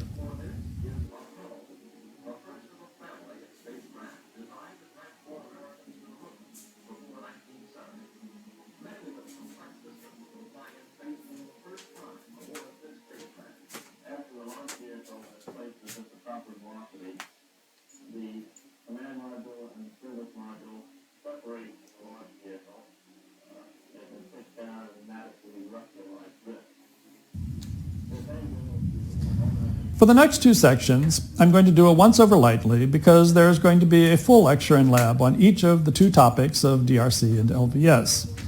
The main thing to glean from this lab is how to use the different styles for interactive DRC, how to run batch DRC, and how to set up and run LVS. Running batch DRC is easy with the OpenPDK's installation because I've written a Python script to take care of all the details. It's instructive to run DRC on one of the SkyWater library files. We've been working with the AND2 logic gate, so I'll use that again as an example. From a terminal, run the following command. User share PDK sky130a libs.tech magic run standard drc.py and then give it the file user share PDK sky130a libs.ref sky130fdschd mag sky130fdschd and 2_1.mag. You'll see it setting the DRC style as I discussed, although the terminal output doesn't say too much. The output is in a .txt file, so do ls-al.txt. There it is. So now look at this file with your favorite editor, like so.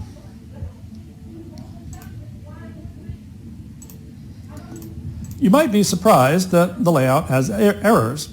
There's a reason for this, and it has to do with the fact that the standard cell layouts don't have connections to the well and substrate inside each cell to save room and allow the cell to be smaller, and the layout depends on the addition of tap cells to make those connections. If you look at the rules being called out in the file, the first one is that all wells must contain metal-connected N+ taps, which is complaining about the fact that the well isn't connected to anything inside the cell. The other two errors are pdiff distance to ntap and ndiff distance to ptap, which again are saying that there's no well and substrate connections inside the cell. We've been looking at the AND2 layout for a while in this lab, and you probably haven't seen any errors being called out. Why is that? Well, I'll show you. Run magic on the AND2 gate again, like we did before. I'll just up arrow from where I was before to find the load command, like so. Note at the top of the layout window it says DRC, and there's a green box with the check mark in it indicating that there aren't any errors. Now type the command DRC style. So you see that the DRC style by default is fast. Do this to see the available styles. DRC list all style. This is very similar to what you did earlier with the CIF and GDS style, and it tells you what all the styles are. The full style is the one that runs everything, so that's what the batch script does. So the difference between what you've been seeing in the layout editor and what you just got from the batch DRC is that they are using different DRC styles. So switch to the same one that the batch process uses, by DRC style DRC full. Now you still don't see any change in the number of DRC errors, and that's because Magic only checks what it thinks it needs to check, and since this layout hasn't changed, it thinks it doesn't need to check it. In fact, what's going on is that the layout is not run through DRC at all when it is created during the OpenPDK's install, because these are vendor files and they are assumed to be DRC correct. The fact that they have incidental errors when the cell is taken by itself out of context of a digital layout is ignored, because normally these errors will go away in a full design, and if something is wrong with that design, then they will be flagged by the batch DRC process. Anyway, if you want to force DRC to run from the top, you put the cursor box in the window and you do DRC check. Now the whole cell lights up with errors, and you can see why you normally want those errors to be ignored when you run a batch job. To see what the errors mean, select the cell with the S key and type DRC-Y.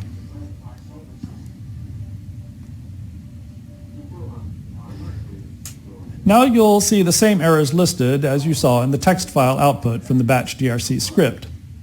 The interactive output doesn't give coordinates because you can see where the errors are.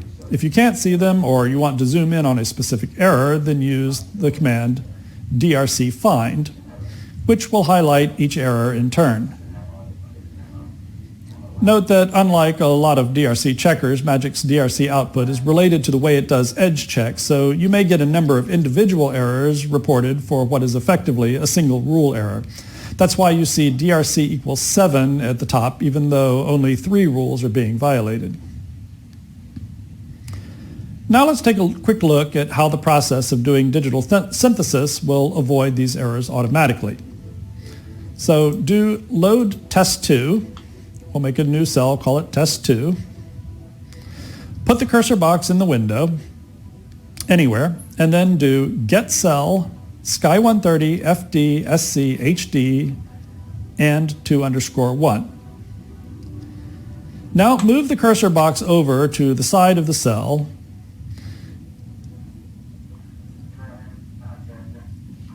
like about so, and do get cell Sky130 FDSC HD tap vpower vground _1, like I just spelled it.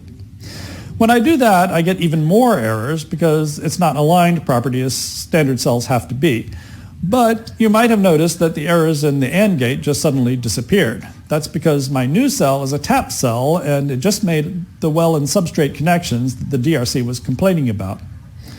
So I will unexpand that and just use the keypad arrow keys to move the tap cell to the correct position, selecting the layout and expanding with the X key first so I can see the contents to know where to put it, and then selecting the cell and moving it around. Once it's in place, the DRC count at the top of the layout window goes back to a green box with a check mark. Now do the following. Select the AND gate with the I key.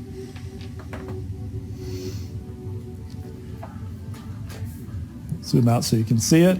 So select that with the I key, and then descend into that cell with the greater than key. You'll see that Magic hasn't forgotten about those errors. They still exist in the standalone cell, but they don't exist in the top level layout. Pop back out to the layout with the less than key, and the errors go away again. That is how Magic does hierarchical DRC checks. Save this layout now with Save Test 3 because it will be useful at the end of the lab. Now you can exit from Magic.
we accomplished our mission. It was successful. Successful. Did you see your rating?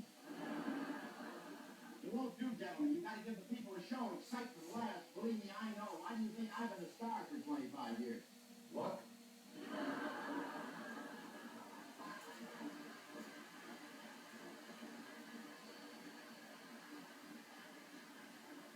Watch it. Nobody likes a smart astronaut.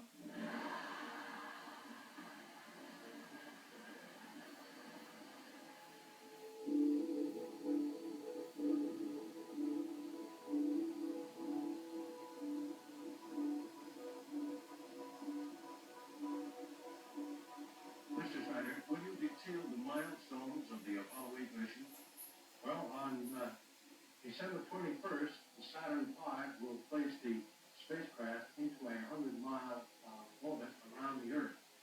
Roughly 2 orbits later, that is about 2 hours and 50 minutes later, the last stage of the Saturn V will reignite, placing the spacecraft on a trajectory that will lead it out to the moon.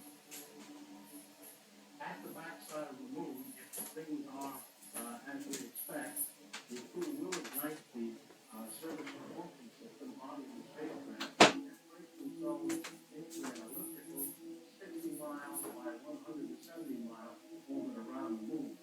You know, we've been planning this flight for years and years, and sometimes when you read about it here for so long, you think that the goal is academic. You don't really understand that there is something like this. Now it's getting closer, and we're not just talking about something in the future. We're talking about something right now. You will maybe be the first man on the moon. How do you personally feel about it?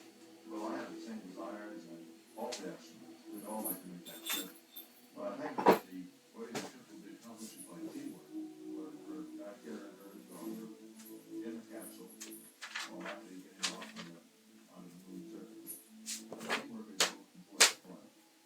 Frank, the Russians have indicated that from life forms they have overgone time, underwent some major changes. And I was wondering if because of this, you're going to take any extra precautions in radiation detection. Well, Jim, we have, fortunately, I have liver trouble, and Bill Anderson is a radiation expert, so I can pass the question on to them.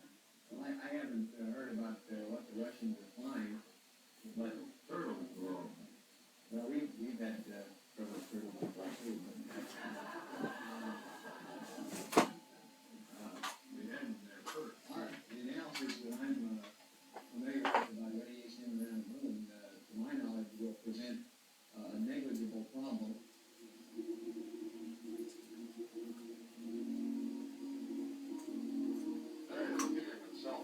This year, meaning that everything's going to go all right. But beneath the calm exterior, there is concern. Few here would agree with an official who said yesterday that this mission has no special significance. Man is about seeing this planet for the first time. Odds are against a major system failure, but if one occurred, the many could be lost. And that would be a disaster for the American space program. On the other hand, if the mission is successful, it would be dramatic proof that we are ahead of the Russians in the race to put a man on the moon, and we will have more money for the space program.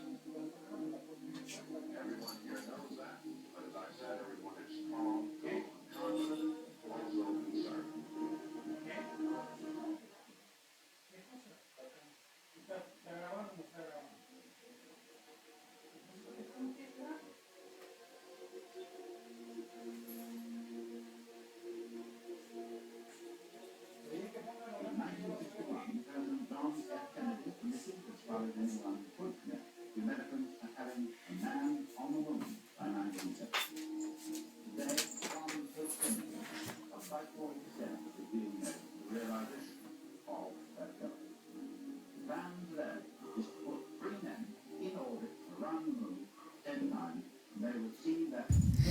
Now that you know how to run DRC interactively and in batch, let's look at how you run LVS.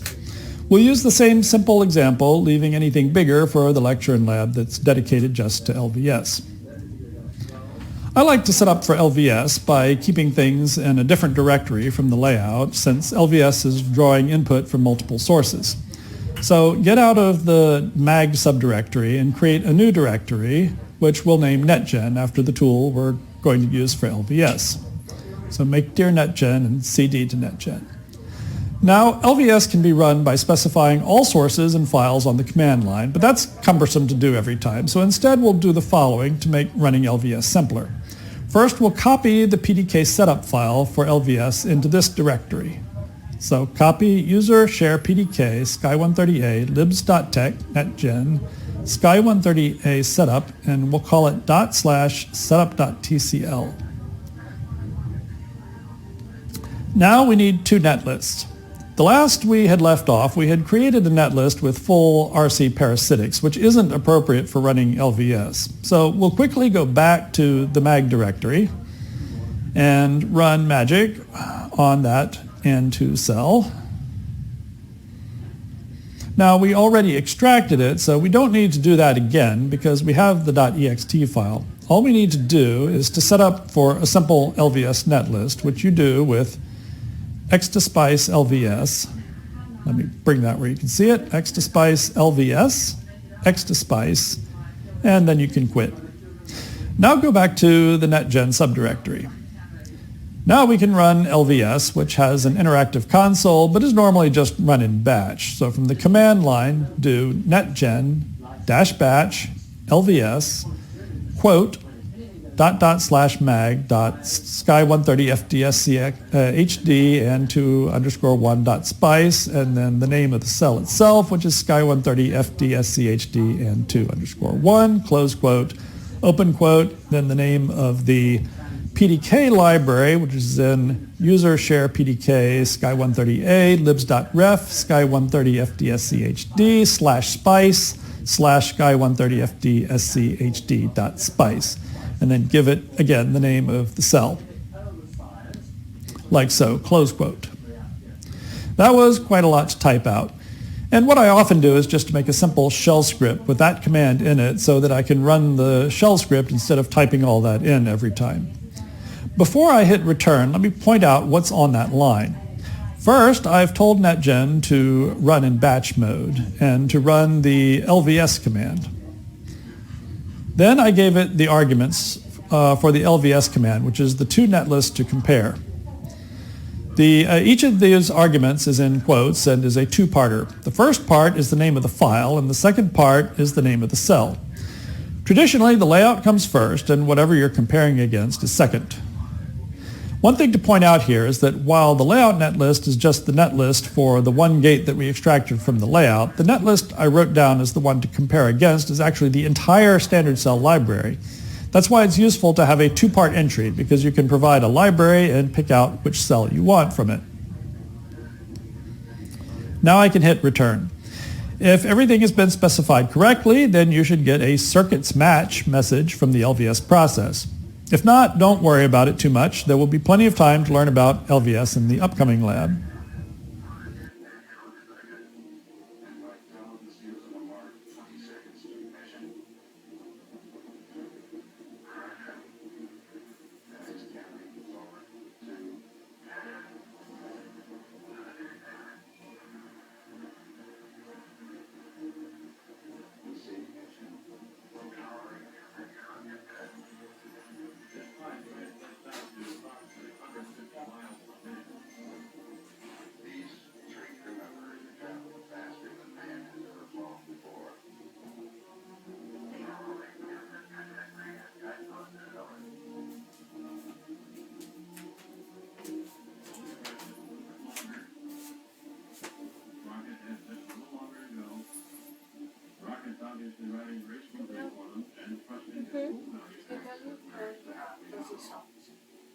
Socks?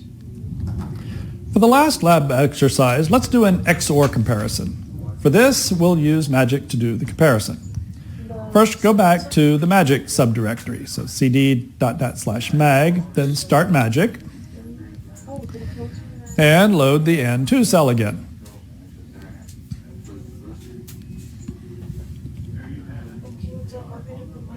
There we go. Now let's make our own local version of that cell, and so we'll do, I'm going to call the cell altered, so we'll do save altered, and then load that back in again, load altered. Since it's a local file, it now shows up as editable. So let's make a change to the cell that we just made a copy of. You can do whatever you want to it. I'm going to remove a small strip of local interconnect from the output line. Make sure that whatever change you make is noticeable but not huge. Now I could compare directly between this cell and the original, but you have to be careful about doing that so that you don't end up overwriting your cell. So I'm going to make a third cell that will end up being my XOR result so that I don't touch the cell that I'm modifying. So first I'll flatten the cell. Never mind that the cell is already flat, but the flatten command is still a good way to copy the contents of one cell into a new definition. So I'll do flatten-no labels XOR test. I use the -no labels option because I just want to run XOR on geometry. Now I need to load the cell that I want to XOR against. So I load the library files sky130 fdschd and 2_1 and run the exclusive OR command, which has the same form as flatten. So I type XOR-no labels XOR test. I also use the no labels option, so I'm only doing XOR on layout geometry. Now I can see the result by loading the XOR test cell. So just type load XOR test. And what I should see is the stuff I deleted from the cell, because that's the part that's different between the two cells. Indeed, I see a thin strip of local interconnect, which is what I deleted from the cell. Now, this XOR test was pretty trivial, but it works quite well when scaled up to the size of a chip, because you can very quickly see if two layouts are the same, or if you edited one, you see exactly where you were editing and make sure you didn't make any edits that you didn't want to. Here's a slightly more relevant example using the test3 layout you saved after doing the last part of the DRC exercise. Exit and restart Magic and load the test3 cell with load test3. Now flatten that layout. Well, first I'm going to expand that, and then I will flatten it with the command flatten-no labels. Again, I'll call it XOR test. Now select that AND gate with the I key and shift it over with the keypad arrow key. That's similar to some things that can go badly wrong with an attempt to fix a small problem in a chip. You accidentally shift another cell somewhere and you aren't even aware that you did it. But you can figure that out through XOR. So now I can check what I have against the original with XOR-no labels XOR test, and then load XOR test.